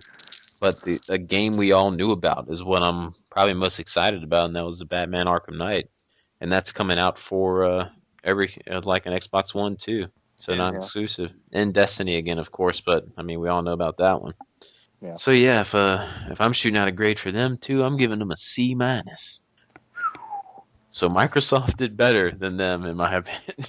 And that's kind of what everyone's saying, but Yeah. we haven't talked about the third one yet. Ooh, Yeah. yeah. So we're gonna wrap it up here, guys. I mean that's all we got to cover, really. Yeah, I mean, there's only 2 companies out there, right? There's not. I mean, Yeah, I mean that third one is Yeah. dead. It doesn't dead. exist. Doesn't They're exist. No falling games. away. Oh my god, dude. Oh boy, to be a Nintendo fan, you guys. I don't know about how this year. I mean, we were saying this year might still they got Smash, which from the tournament tonight, there is so much hype around that game. It is insane. I did not know it was this popular. But Oh, next year is going to be an amazing year to be a Nintendo fan. yeah. It was just okay. Let's get into it. Nintendo had their they had their digital event this morning. Which Go ahead. after I was going to say, just after all of the very stilted and awkward Yeah. live presentations, to see this very energetic digital presentation was, I mean, it started up and with Iwata and Reggie, getting ready to fight and smash, and already I was like, this is the fucking best thing I've Uh, seen and all the E3. the And little then it claymation only got thing in better. the office was Yeah, funny too. Robot Chicken. They're Yeah. making fun of each other, like, oh, all they want is Mother 3 and Star Fox. So guess what? I think we're getting Mother 3, guys, because we're getting Star Fox. But anyway. Yeah. But just the way that opened, like you said, was awesome. Of course, they're going to lead with Smash. That's like their big thing this year. So they did lead with Smash, and they said you could play with your Miis in 3 different Yeah. types of classes: a brawler, a swordsman, and I forget the other one. Anyone? Me Gunner. Me Gunners, yes. So these 3 different type of classes. I mean, okay, that's cool. They're really adding a lot to this game. I don't know if I'll utilize that because I'm a little Mac No. crazy right now. They're But, gonna have to do something really. They're gonna have to do something really major to get people to give up their characters, because these are Yeah. characters that people have played with for over 10 years. Exactly. So I mean, Yeah. yeah, But I mean, it was still cool that they showed off Smash and some more Smash 3DS. And I think we're all pretty much going to be getting it, correct, for Wii U. Chance, are you going to be Yes. snatching it? Yes, definitely Wii U. And I'll just go ahead and jump down to this since we're on Smash. They did announce character at the end of the show, which I think that was a horrible way to end the E3 thing. yeah, that was. But that's what I was going to say. I think they all had something in common. It didn't really end on too much of a bang. But but then they had the Smash tournament this evening, you guys. Did any of y'all try to tune in to watch any of that? No. Oh my Chance, it's a fighting game I tournament. know. I wanted to. I was busy. You better not have Right. been watching some like Bachelor 3 or something on TV instead. No. I did try to watch a little bit. I noticed on Twitch the Capcom Fighters went live, so I was trying to watch a little bit of that. But no, I didn't get to watch anything actually. So I know you hardly watch any of the fighting stuff anyways. Dustin, did you catch any of it? No. It was insane. They had this LA theater packed with Smash fans and cosplay. Jeff Keighley was hosting it. He's not a real big Nintendo. I think he's more like a Sony guy. But when he came out on that stage and saw all these Microsoft guys just going crazy, he was really getting sucked to the atmosphere. It was crazy seeing him get tickled to death about it. But that tournament was awesome. I mean, Evo, I was telling the guys in the chat, had 50,000 or so viewers watching on Twitch. This had 170,000 people watching it on Twitch, 40 more thousand watching on YouTube, and 80,000 more on a secondary Twitch channel were watching this tournament. It was insane. At the And end of it, go ahead. I was gonna say, wasn't Evo a little like trepidatious about adding Smash to? No, they've always wanted Smash, but Oh, Nintendo okay. wouldn't let them. They Oh, wouldn't let them. But they brought it back last year, I believe. yeah. But it was just insane how popular this was, and the crowd was so hype and energetic. And Chance, from watching tournaments, they're always better when there's a hype crowd behind you, Oh yeah. just going nuts. And the crowd Yeah. was insane during this thing. And they had some of the top players are from around the world who play Smash. There weren't some of the top kingpins like Mewtwo King and stuff weren't there, but that was really weird not seeing him. If anyone keeps up with that stuff. But really impressive tournament they put on. They had some celebrities come out and play, some developers and stuff. Really cool. Sakurai, who everyone thought was in Japan making the game, made a surprise appearance to come out and lead off the show, which was exciting. And it was just a great tournament. Reggie came out at the end, and he really was, I think, flabbergasted about how they did not think it was going to be this popular, this tournament. So now they're thinking about doing it every year or making it an annual tournament throughout the year because it did so well. So, good news, good hype for you Nintendo Smash fans. And I think that just shows there that Nintendo fans are loyal. We are there with you. And even through these hard times like now, they still deliver. is just awesome. Just how energetic it was. So Yeah, I had to it's get that out just of the way. awesome to see, Mario Kart 8 be so good and Hmm. then like followed up with, a week and a half later with an E3 showing like this. Started, just it's so good. It's kind of a weird thing because usually when you see like because they did announce that 3DS Smash Brothers got pushed back, right? Yeah. Well, I Yeah, think just by a month though, yeah. not a huge But thing. like when other developers announce that, you go, oh crap, what's wrong with the game? But when Yeah. Nintendo does it, you're like, oh my god, it's gonna be that much better. You Yeah, know what I take your mean? time. Take your Yeah. time. They completely changed. I think they displayed it during the tournament. I remember back when they showed off the 3DS one during that event. There was a rush mode where like four of you guys are running through like platforming levels, getting power ups, and then you fight it out at the end. I think they totally redid that one. You're going through by yourself. Then at the end you meet up in the ring. So they're doing fine touches on all those different modes, I think, which made it get pushed back. But it looked for the better. Like you guys said, it's improving the game. So it's going to be that much better. And I am going to double dip on that because I don't want you guys embarrassing me on game night when I come in there and don't know how to do anything. So I'm you'll gonna, be so you'll be so used to the 3DS version that the Wii U, you'll be like, oh, I don't know what to do. I'll still Yeah. suck at it, yeah, because I'm I've never been probably good at not going to get Smash. the 3DS version, but I I'm plan on thinking getting it about and it. trading it in, so because they always have good trading credit, anyways. Yeah, it's something to think about because I don't certainly don't mind having 3DS games, but I don't know. It seems like something that I would just enjoy more on Oh console. yeah, Yeah. definitely. But then Just the Wii U. Just the Wii U. they had a snippet where Reggie just did an announcement and said, "You know what? We're focusing on fun games, and it's all about trying to have fun in games." And you know, for the most part, most of Sony's games did look fun and games I want to try. After the Smash Brothers, they showed Yoshi's Woolly World, which I'm interested in. I think that game looks amazing. Like visually, the way it looks different from Kirby's Epic Yarn.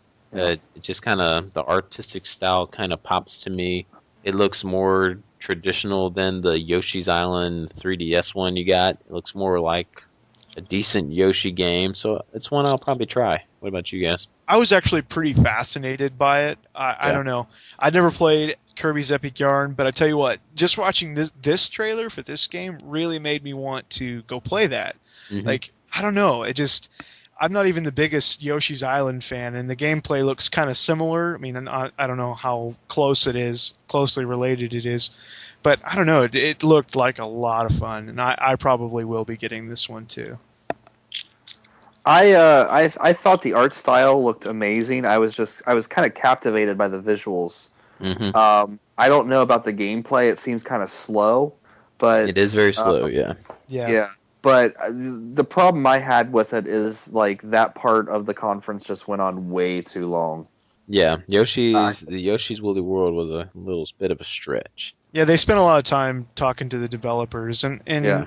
I get it. It was cool enough for people that are kind of into that, the behind the scenes kind of stuff. Listening to the developers. But Yeah. yeah, I really enjoyed watching the gameplay, but I was ready for it to move on too. Nintendo's was more quality over quantity. They did like PS4. I mean, Sony and Xbox showed a bunch of stuff. This was more quality. Like you got more quality here. Then they went on to one I think surprised everyone with Toad's Treasure Tracker. Not if you played Super Mario 3D World, it's just the side missions in the game where you're Captain Toad, who apparently people really love. I didn't know he had Yeah, I was such a really huge fan surprised. base. I was really surprised by that reaction. Everyone's like, "Yeah, finally!" I'm like, "When did this happen?" And I had mentioned it was my least favorite parts in 3D World was playing that. But after this conference, they had the digital event. They had the Treehouse event that lasted all day until the Smash Brothers tournament, and they actually showed this game for like 30 minutes of a guy playing it, and it actually did look like a pretty good puzzle game. There's more to it than just what was in the little side missions of 3D World. So it's actually one I want to get now, and I think it's one my son will have fun playing too. So it's one that is on my to get list now after seeing the Treehouse event. So if you're into puzzlers, look pretty cool. So I'm guessing it's not a go for you guys. No, I'm actually pretty interested in it. I think it looks great. Like I'm looking through the list here. I don't think there's any game that I don't want from this except for maybe the last one. But What about we'll you, get there. Dustin? I don't know. It might be something as it gets closer. Maybe there's not enough releases out that I might just pick it up. Something But to dabble in, yeah. yeah, but the thing that kind of catches me is that I like that Nintendo is kind of taking risks with the Wii U, like they did Yeah, with the 3DS. You know what I mean? yeah. Like this feels more like it should be a 3DS game, but since it's coming out on the Wii U, that's kind of a cool thing. Is it Yeah. going to be a physical release or is this going to be a download only? From what I Uh, see, it's coming out this holiday, but then it says it's a full game on its own. So I'm thinking it's going to be an actual physical release. Okay, it seems that's cool, but it also seems like a kind of game that could be just a eShop exclusive. But I mean, I Yeah. think by it's all going to be means, so big because I think the Treehouse event showed like 5 or 6 levels. So I think this thing's going to be packed with a ton of levels. So it's probably going to have to be good on a disc. We'll see. I'm cool with that. And then, which was weird, because this is a game I thought they would save for last, but I mean, here it was, kind of right smack dab in the middle, the new Legend of Zelda game. Whoop whoop. and, It's and this is where we grind to a halt talking about this. it's untitled right now, and I was getting nervous. I think it'd be awesome if they just called it The Legend of Zelda. Me too. That'd That be would perfect be awesome. to me. You're right. That'd Yeah. be perfect if they called it that. But they had the producer sitting there in front of the screen, and they put a live motion screen capture behind him. You could see, or I can't tell if the grass was moving or not. I want to say it was. Yeah, And it was. the mane and stuff on. I'm guessing it's a Ponya back there. Maybe that Link is riding on, or just a random horse. But you're looking at this vast world with this luscious color. It just looks beautiful. I thought that's what we were all going to see. And then that's it. And then it actually transfers into gameplay. I'm guessing gameplay footage of him riding through the forest, just this whole action scene. I don't know if anyone else wants to go into more detail, but I was just going crazy during it. the thing of it was, I was watching it and I was like, God, this is so beautiful. And then somewhere I read that this is all in game, and I'm like, wow. what? Because all you hear is Wii U is underpowered. Wii U can't do things, and you Mhm. look at the Zelda game, and your jaw just kind of drops, and you're like, how are they doing this on this Yeah. supposedly underpowered Yeah. system? And we'll come back to that with Oh, yeah. another game. But I, you know, every now and then I kind of get bored with the Zelda games. Link Between Worlds really kind of refreshed me on Zelda, and then to see this, I was kind of thinking like, what if they remade the first game In in 3D the- form or something. but with this style, Yeah. and it was just called The Legend of Zelda? That would be astounding. That would be amazing. Well, especially coming off of Link Between Worlds being such a throwback to Yeah, Link to the the back- Past. Like, yeah, that would. I didn't even think about that till you just said this, but yeah, Yeah. that would be awesome. Because you It- think about it, like Legend of Zelda is an open world game, And that's For- what they talked about too. Yeah. Like, they talked about it in this show. So Mhm. it just makes sense that this is going to be like a reimagining of the first game. I think Which they would did be a great, amazing. I think they did a great job of him explaining that, like you're saying, the open worldness. How he said Wind Waker we felt was open world, but we still had to kind of give a general sense of direction with closing off areas. Yeah. And this one really does seem like the first Legend of Zelda. It's going to be fully open. You're going to want to go in a direction and just go.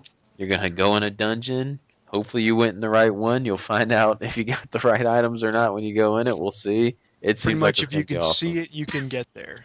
Yeah. I think Which- the biggest question for me, or go ahead, Dustin, because it's totally I different. was just going to say, it just in regards to the open world, after A Link Between Worlds, I think that's the only logical progression that Oh, yeah. Zelda can take nowadays. You know what I mean?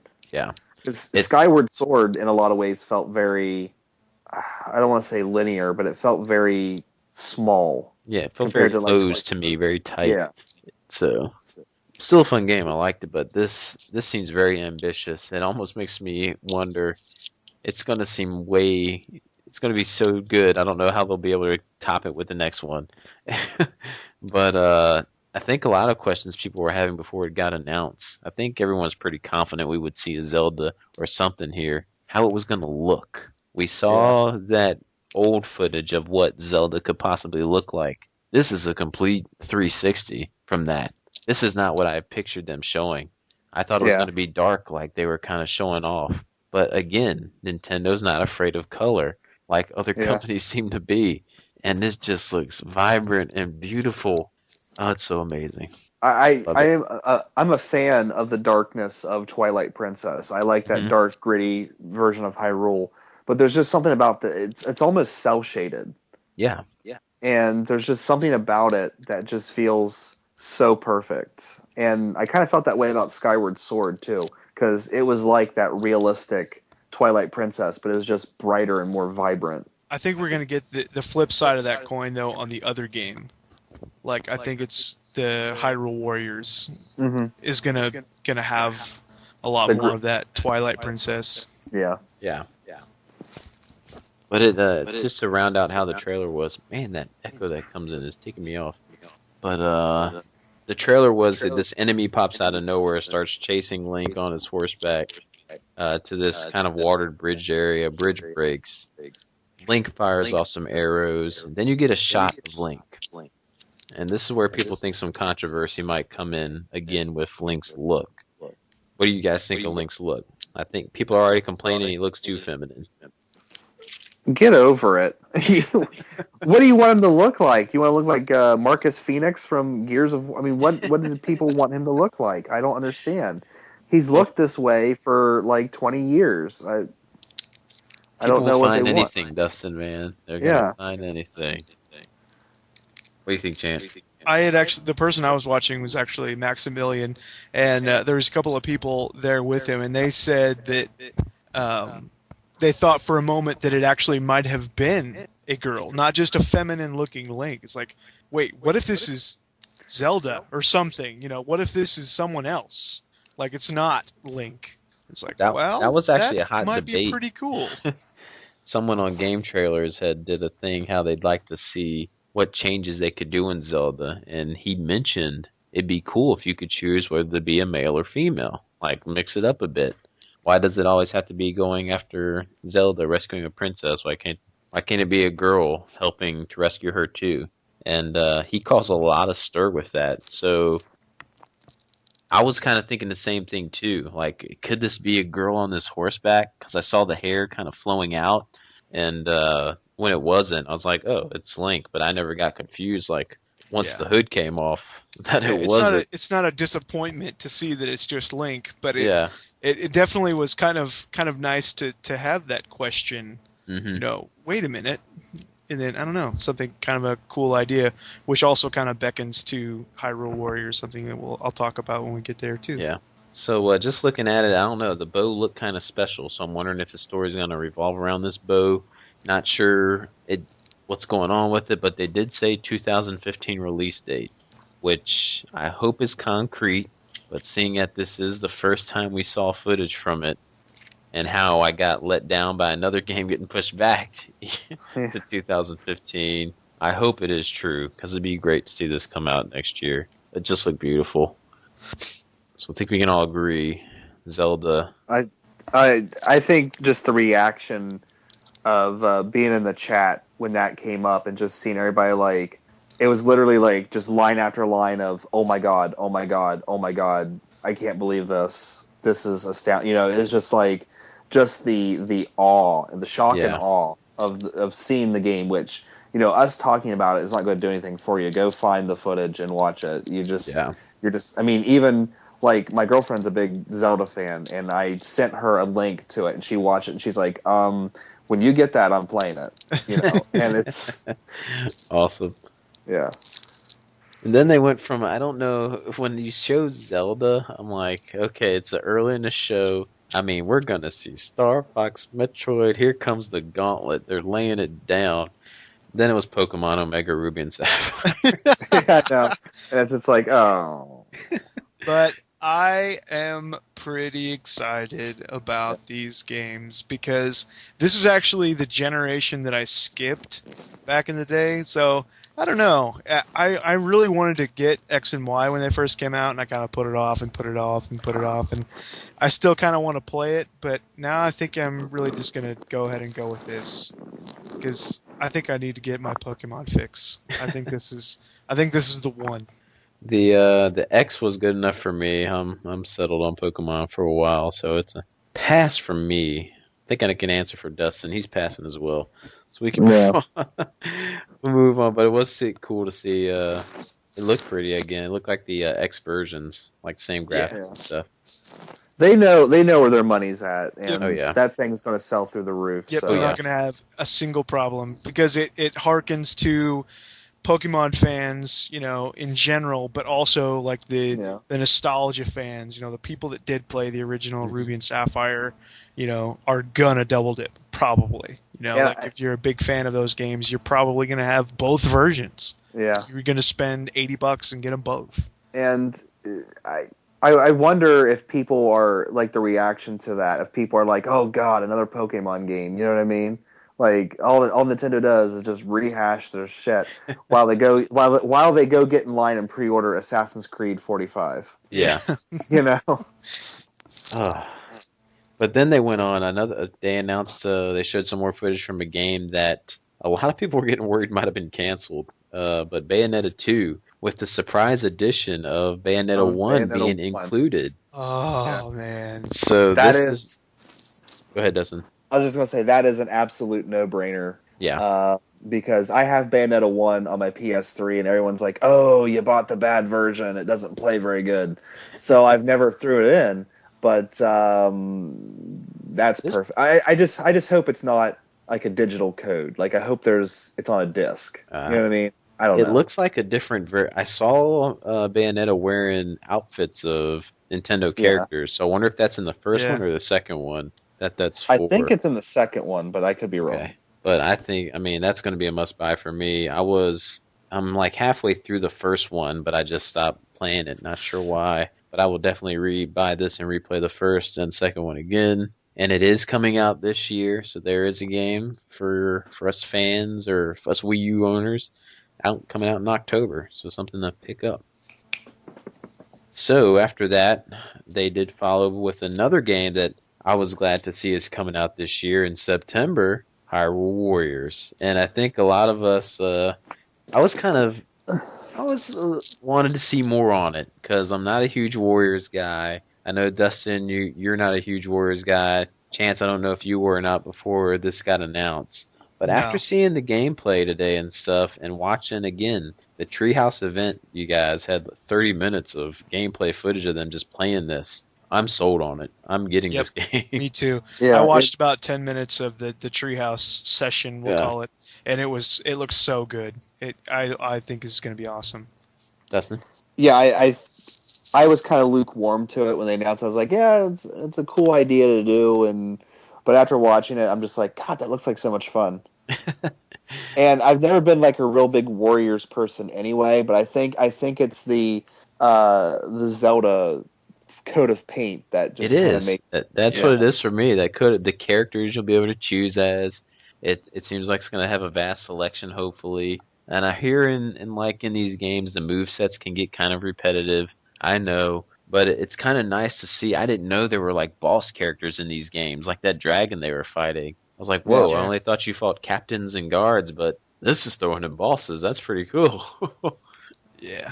So Hyrule Warriors again. So you got something in September, something in October for Wii U owners, and Smash Brothers coming out in the holiday season. So I mean, you're covered for a game at least every month the rest of the year. Then they went from Hyrule Warriors into Kirby and the Rainbow Curse. No interest from me in that. How about you guys? it just looks like a frustrating game. Yeah, it looks like it's all like gamepad. You're using the pen. Like Kirby's going to be constantly moving, and you're guiding him through the level. It's weird that they do that with Kirby games. Like a Kirby game can be completely different from the last one. Mm-hmm. What about you, Chance? I thought it looked fun, but I don't know that I'll be getting it. Even if I get it right away, I don't know. I doubt it. It's not something that I am really really looking forward to getting. But I don't know, it might be fun. I don't know. That one seemed like it was going to be a download one to me. Like this is probably going to be a download game, but I don't know. Apparently it's a full-on game. But yeah, really no interest from me. Then the one that got me so excited, but then when I started hearing Japanese, I started getting worried. And then when I saw the release date, I was kind of sad. But Xenoblade Chronicles X is still coming, and it's coming out in 2015 now. I know, Dustin, you tuned in. I don't know if Chance got Hmm. a chance to, but we watched the live stream for that, where they played for about 20 or 30 minutes. Man, They played for 40 minutes. 40 Yeah, minutes? it was a Oh, long good time. night. It was a long Yeah. time because they Yeah, played they like the played for a long whole. time. They played all the way up till you get to the first city, and Yeah. it was just I'm sitting there frothing at the mouth, like, why couldn't it be here now? Yeah. It just looks so beautiful and so great. I cannot wait for it.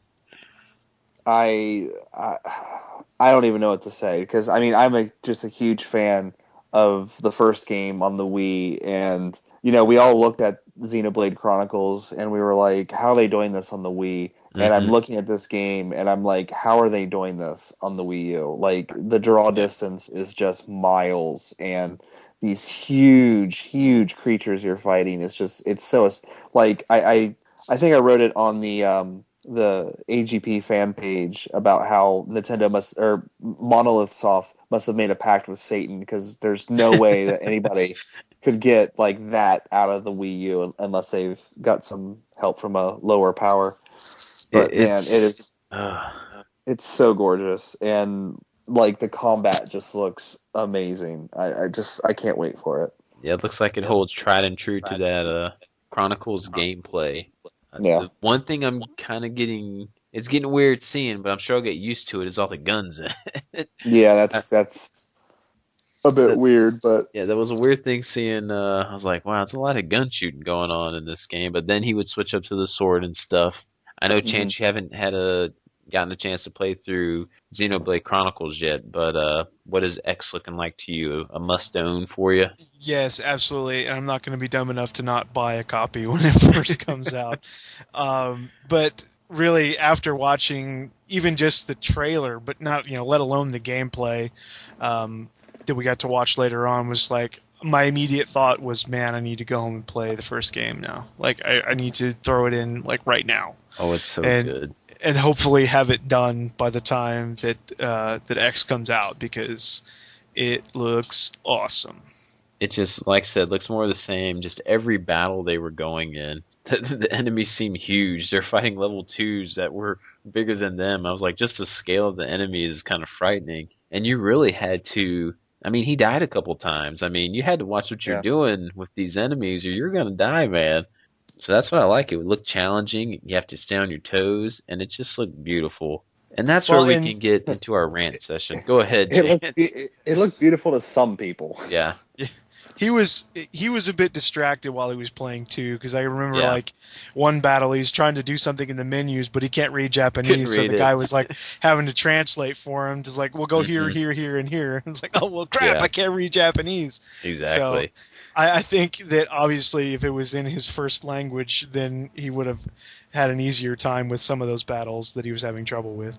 I have to give it to them, man. When they, I mean, that treehouse event. I mean, who cares? The game's in Japanese. Let's show it to them. I mean, it's Yeah. coming Yeah. over here. I gotta give them kudos for doing that. That is so awesome. That event that they put on all day. But like I was saying, I don't know what the world has come to, you guys. Because you could watch this on YouTube and they disabled comments, so you couldn't get reactions from people. But they also had it streaming over on Twitch, and I flipped over there just to see what the reaction was to it. I wanted to see if there is an audience over here like us, like I hope there is.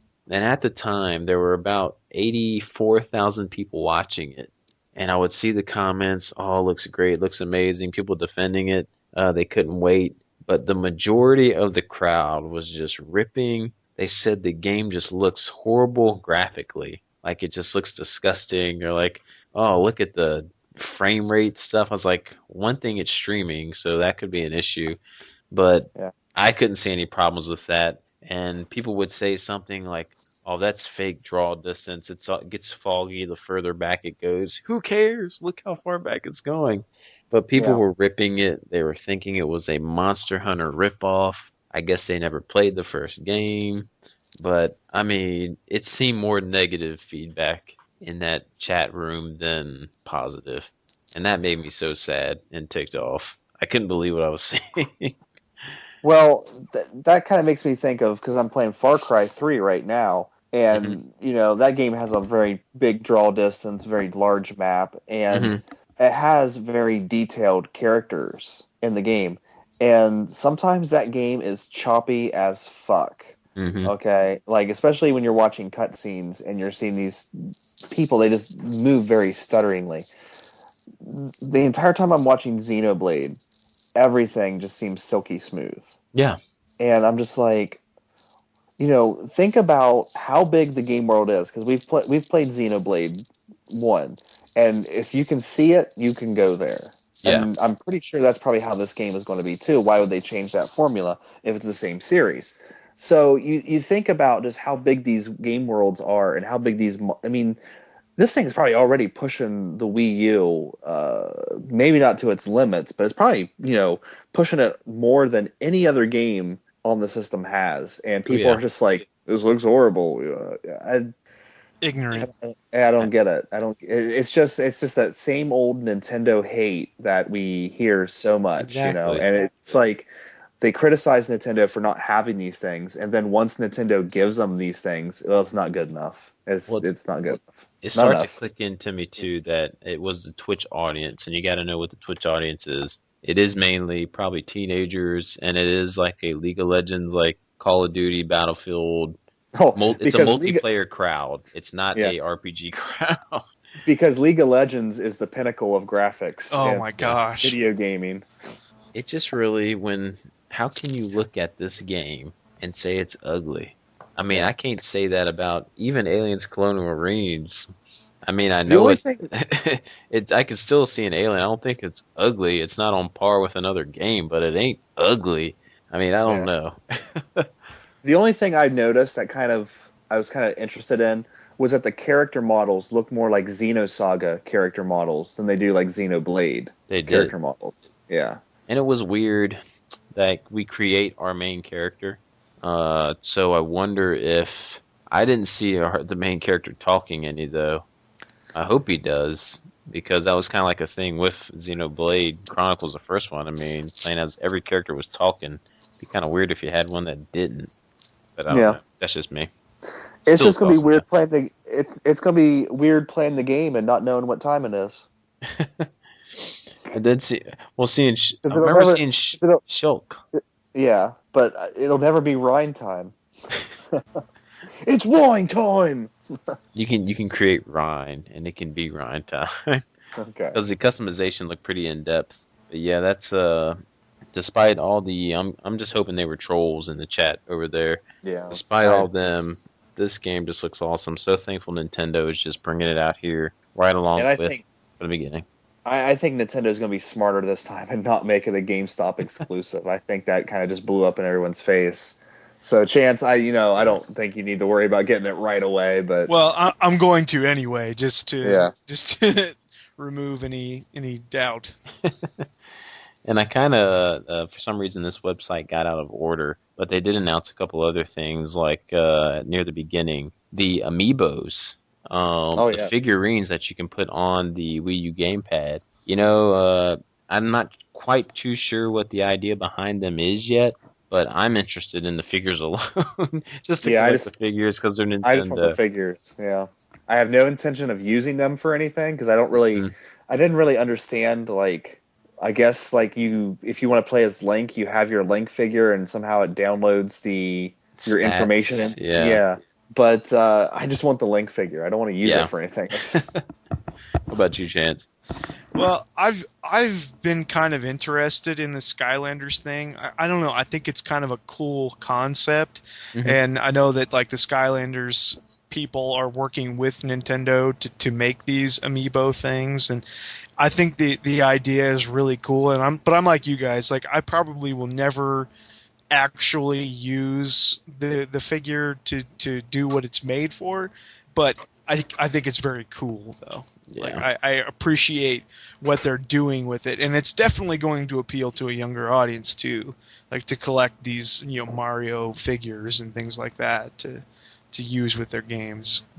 And then another one they showed off was one that at first I was a little like, okay, it's new, but not too sure about it. But when the Treehouse event again came on, they showed a ton of footage from this game, Splatoon. It did look like a pretty fun game, like especially if we gather around on a game night, that could be fun to play. I think that would be a great game night. Yeah. Oh yeah, the And concept someone of made it.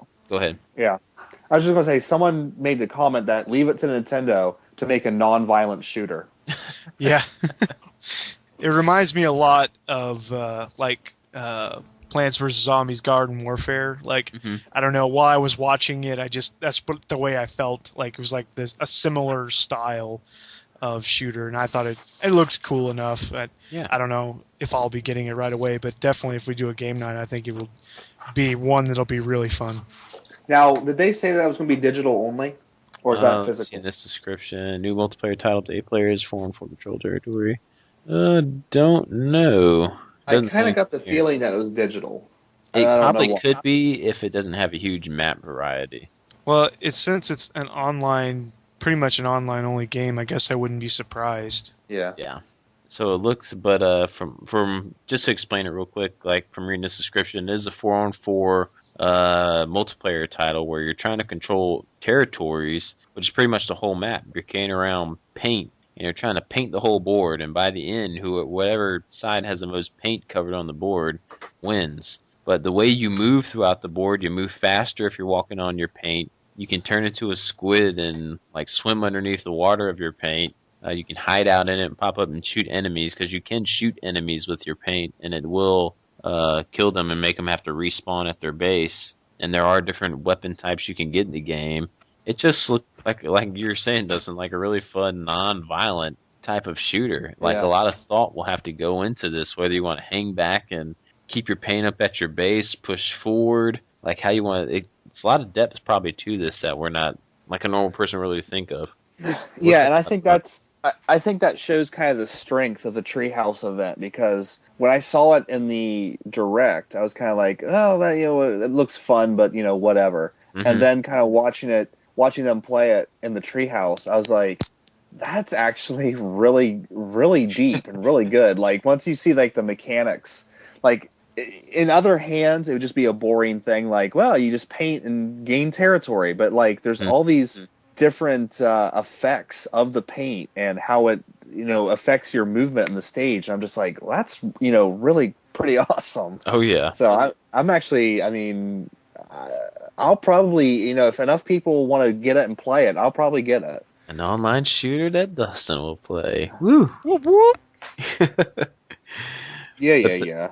but then other than that, like I said, they ended the official show with the Smash Brother character announcement. Like again, which I thought was weird. But that Well, just goes to show if people watch the tournament, like I said, I think you can get the image of a Nintendo person out of your head. They're not just little kids. There's grown people at that tournament who were excited about Nintendo stuff. So stop thinking it's a kid console because it's got stuff people love.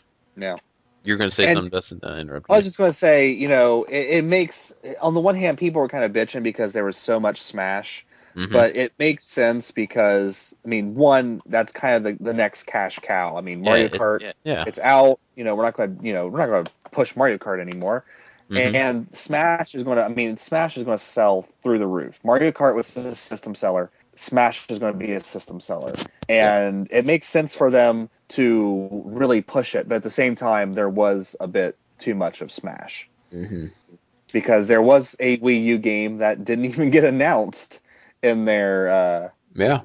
Yeah, they just completely. I mean, left it out, which is a weird thing to do. But I guess I guess they know what they're doing because people are still like really interested in like learning what else they have up their sleeve. But And it just seems speaking like a of weird. said game, I'll go. I wonder if Miyamoto slipped up by accident and said it, and it just kind of, well, it's out of the bag now. But Miyamoto had announced while they were showing off some stupid robot game that Miyamoto legend of making stuff. But then I see some of these other off the wall things that he's a part of. I'm like, man, I can't believe he was a part of that. But during this robot game, during the Treehouse event, he had mentioned he's working on the new Star Fox game. And then everyone's like, "What? You're working on that? Where's that at?" Yeah, why aren't you showing that? They're showing this robot game, but Well, I mean, I wonder if it was because Time magazine leaked the story that it was coming, and I don't think they were planning on talking about it yet because it looks like it's still kind of in the early stages. yeah. But when that was leaked, it's like, well, got to deal with it now, so might as well.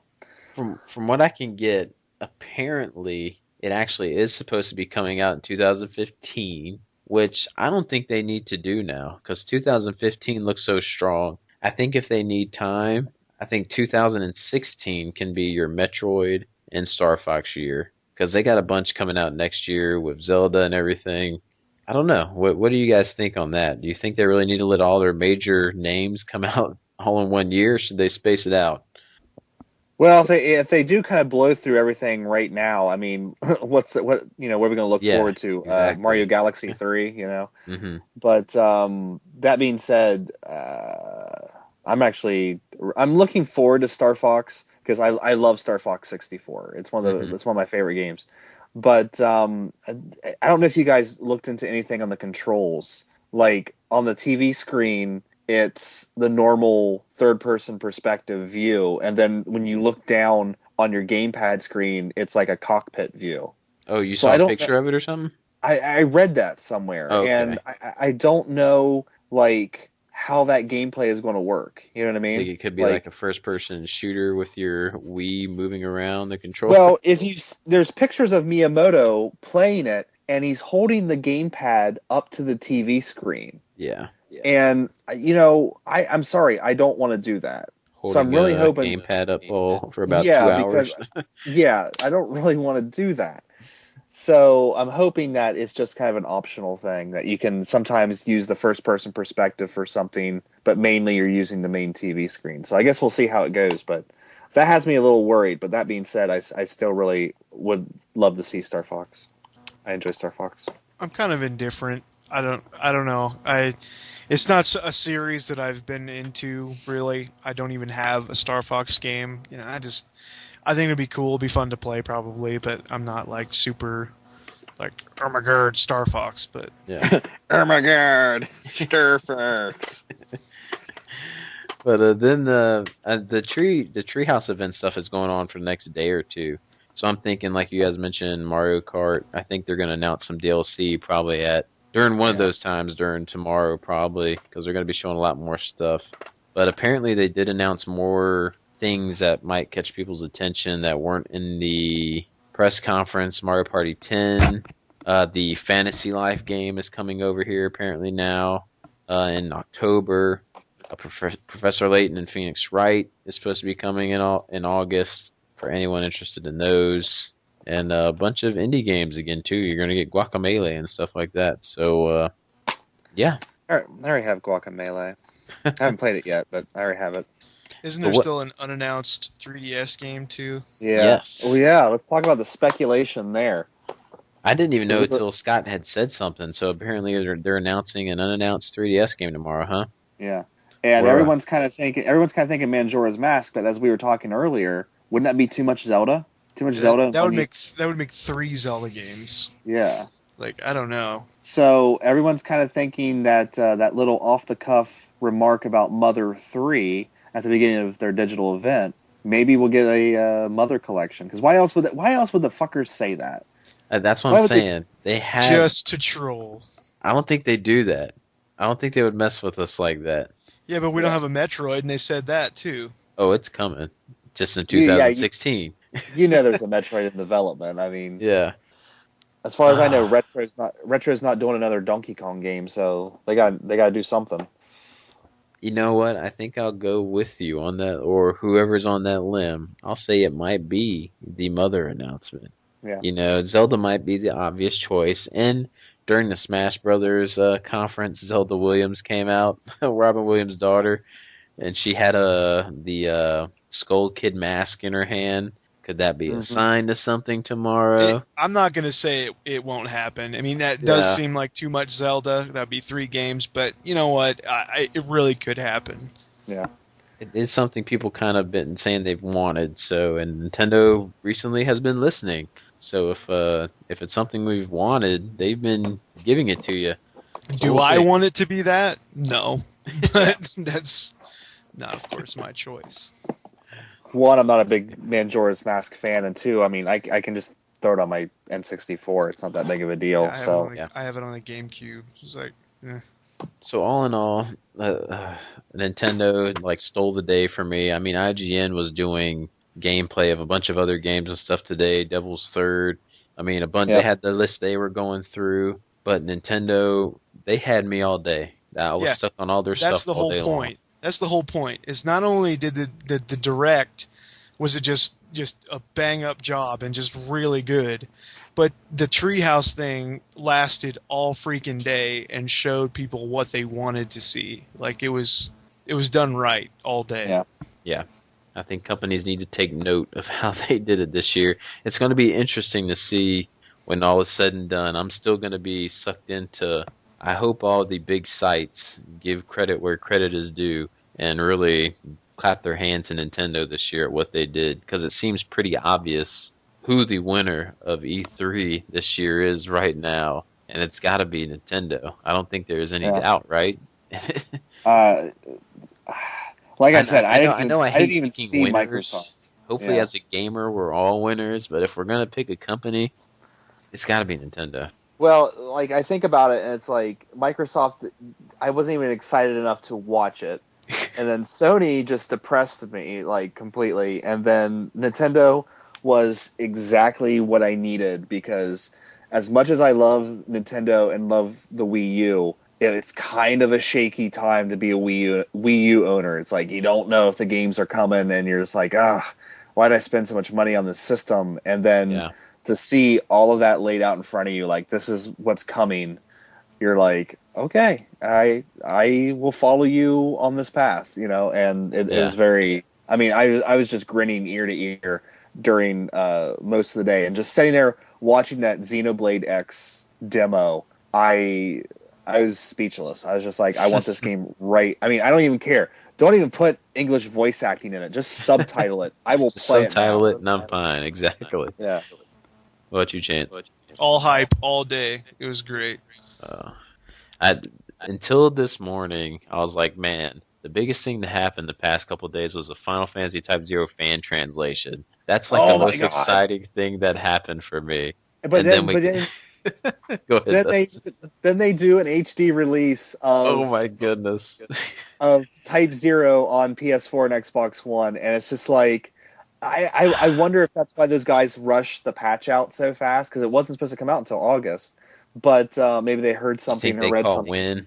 They might have caught Yeah. wind. But at the same time, it's like I feel so bad for those guys because It they put hurt. I so hurt much for him, man. You're right. they put so much effort, and it's such a thankless job doing that, because we as gamers are kind of shit eating gimme gimme gimme type of people, and for somebody to sit down and translate an RPG so that other people can play it, it's a those guys are unsung heroes, and to just have that happen when they put so much work in that is just, I feel bad for them. Yeah, I would hope people like that, like maybe Sony saw them doing that. Maybe they get a job offer or something somewhere. I would hope they get Yeah. seen with the work they do, like the Valve people do for people who do mods on their games. But Yeah. But I'm then actually go they ahead. treat the translation like community as like these awful pirates that are trying to stop them from releasing games. But if they don't release them, then I say go for it. Well, I know others are going to hold out, but SkyCloud, I'm still going to play your translated version because you deserve it, man, and I'm going to play through on your way. And I will buy the HD version just to give Square the money and saying thanks for bringing it over. A little tad too Yeah. late, but I'm going to play his translated version because he did put in a lot of work, him and his team, and because I really want to play the game. And I don't feel like waiting 2 years for it to come out. So, because I, who I knows how long it's going to take him. yeah, I like that it saves me from having to import the Japanese PSP version. Yeah. I can just buy the You can PS4 guarantee it's version. going to be digital, though. I think it's going to be digital. You think it's So, gonna be digital? oh, definitely. There's no way. I think it's going to be digital all the way. Hmm. We'll see. Something to We'll see. ponder. Yeah. But yeah, other than and then like I was saying, that was like the biggest thing for me to happen over the past couple days until Nintendo today, and Nintendo just knocked it out of the park. And I hope, but we're all Nintendo fans and Nintendo faithful. Are the stuff they showed today going to bring in the crowd who hasn't bought yet? Is a question. I think Smash Brothers. I mean, people are waiting on that game, and when There's that no game Call of drops, Duty though on it though, Dustin. There's no Battlefield. well, Is it fuck going to those get a people. crowd? They're never going to get those people. They're Yeah. never going to get those people. Those people are Xbox people, and that's how it is. Hmm. Like my brother, I talked to him about the PS4 and the Xbox One. He's like, well, I've always played on Xbox, so that's what I'm going to play. And I was like, all right. But I mean, some people just kind of fall into that. That's the console that I've always played, so that's what I'm going to play. But I'm telling you, man, if they do a Smash Brothers bundle, those things. I mean, Alex was talking about how the Mario Kart bundles were flying off the shelves at Nintendo World. Oh yeah. So I guarantee you that there's people waiting on. Maybe not. Maybe they picked it up at Mario Kart and was like, "I'll get Smash when it comes out." But I think Smash is going to, definitely turn the tides for Nintendo a little bit. It is a system seller. As much as some people hate the game, I think that many more people enjoy it. Yeah, and I think with I know that it had the year with the GameCube, PS2, and Xbox, where GameCube didn't perform as well as they probably wanted it to in sales. Then the Wii came out and attracted this entirely different new audience. I think Mhm. this Wii U is going to be the console again where you see the true numbers of where Nintendo is when it's all said and done to who the Nintendo fans are. So I'm going to Yeah. be really interested when this is all said and done, how many they do get their total numbers up to. Not that I care about numbers, but I would like to see how many Nintendo fans are still out there. Because right now it's not as many as I want it to be. So I would like to see that number jump up in the 30 to Yeah. 40 millions, hopefully, when this is all said and done. So As a Nintendo fan, if they name their next system, if the Wii is in the title anywhere, I'm going to fly to Japan just to punch everyone in the face. Waddle, where you at? Boom. All right, I think we're good, guys. Ready to wrap this one up? Any final thoughts there on Yeah, Smash Chance, Chance? or I anything in I general. I don't have a whole lot of other thoughts about Smash, but another game that I feel is really unsung that I will just mention, and to go and watch the trailer if you haven't already. It's probably gonna be a download only. It's called Abyss Odyssey. It's going to be kind of a side-scrolling, like a Metroidvania style game that plays a little bit like a Vanillaware game. Like, it looks amazing. It's made by the Ace team. I don't know much about them, but I've been kind of following some footage and some kind of development of this game from Atlas, and I think it's going to be really great. So check out a trailer. It's on Atlas's YouTube channel called Abyss Odyssey. I think it'll be pretty awesome. I really thought you were going to plug Doom there again. Well, that was what I was going to say next. I was gonna say, what the heck? I don't want to end this on Abyss Odyssey. What in the world? Dude, seriously, I am serious about Abyss Odyssey though. Like, I Yeah. think that is going to be a really That was great a game. side scroller, like hack and slash, like type Yeah, game. it's like a kind of like a fighting game. Reminds me a lot of like Code of Princess or like Dragon's Yeah. Crown or something like that. And of course, Doom announced. We don't know much about it yet. There's like a minute, 20-second long CG trailer that didn't show anything, but the game is coming. They're going to talk about it more coming up at QuakeCon in Dallas, July 17th through 20th, and I'm really thinking about going. I'm really thinking about it because it's not too far from me. It wouldn't cost too much to fly down there, and the event itself is free. So I would just have to pay for hotel and food and stuff. So I'm really thinking about it. Awesome. I'm And sorry, I that's just it. got caught up in reading older comments where you thought I was going to be gushing about Bloodborne and stuff during this podcast. You because I was trying to Yeah. scroll because I thought I linked a game in here that I didn't mention that looked Are like you, a are you talking about the chat yeah when Corn Muffin wants to come and rain on our Nintendo love? yeah our Nintendo love. He wasn't too happy with it, the Nintendo one, but we still love you, Corn Muffin. But What? anyways, Nintendo's conference and they focus on Nintendo games? What? uh, oh no, never mind.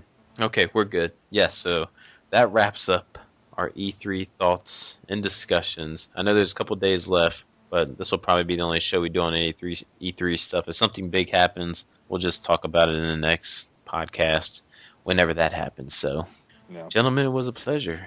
Oh yeah. As always. Pleasure being a Nintendo fan. It's so exciting to be excited about new games, like, because that hasn't happened in a little while for me. Yeah. It wasn't happening for me like the entire week or the entire couple days, and then Nintendo came along and I was like, oh, all right, because both Microsoft and Sony were just whatever. And apparently, breaking news we can leave with: Pac-Man was, I think, revealed for Smash Bros. Oh So there yeah. you go. But he has a question mark on it, so if it's wrong, everyone go troll SNES Mapper on YouTube. Anyway, I'm gonna play as Pac-Man. Little Mac all the way. That's all I'm saying.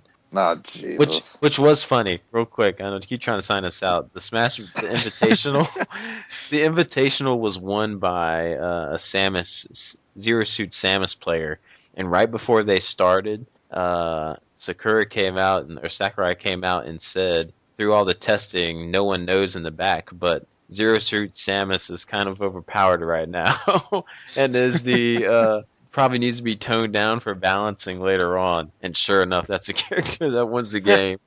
So people are kind of like, man, it's those high heels. They're dangerous. Man, she was nimble and everything in them high heels in the game, She's got too much power in them heels. But Mega Man they had a fan favorite kind of tournament. Even if you lost, they were voting for fan favorites. People really love Mega Man. He was showing some hype there, and people really did love Little Mac. I'm surprised Little Mac got as much love as he did, since he's not your typical Smash character. He's more ground and pound. So I saw someone comparing Zero Suit Samus to Bayonetta and how cool it would be to have Bayonetta in Smash. Who knows? I mean, it's exclusive right now, Bayonetta 2 and stuff. So that's what I'm saying. Like, that would be really awesome. DLC's the limit for them now with that game.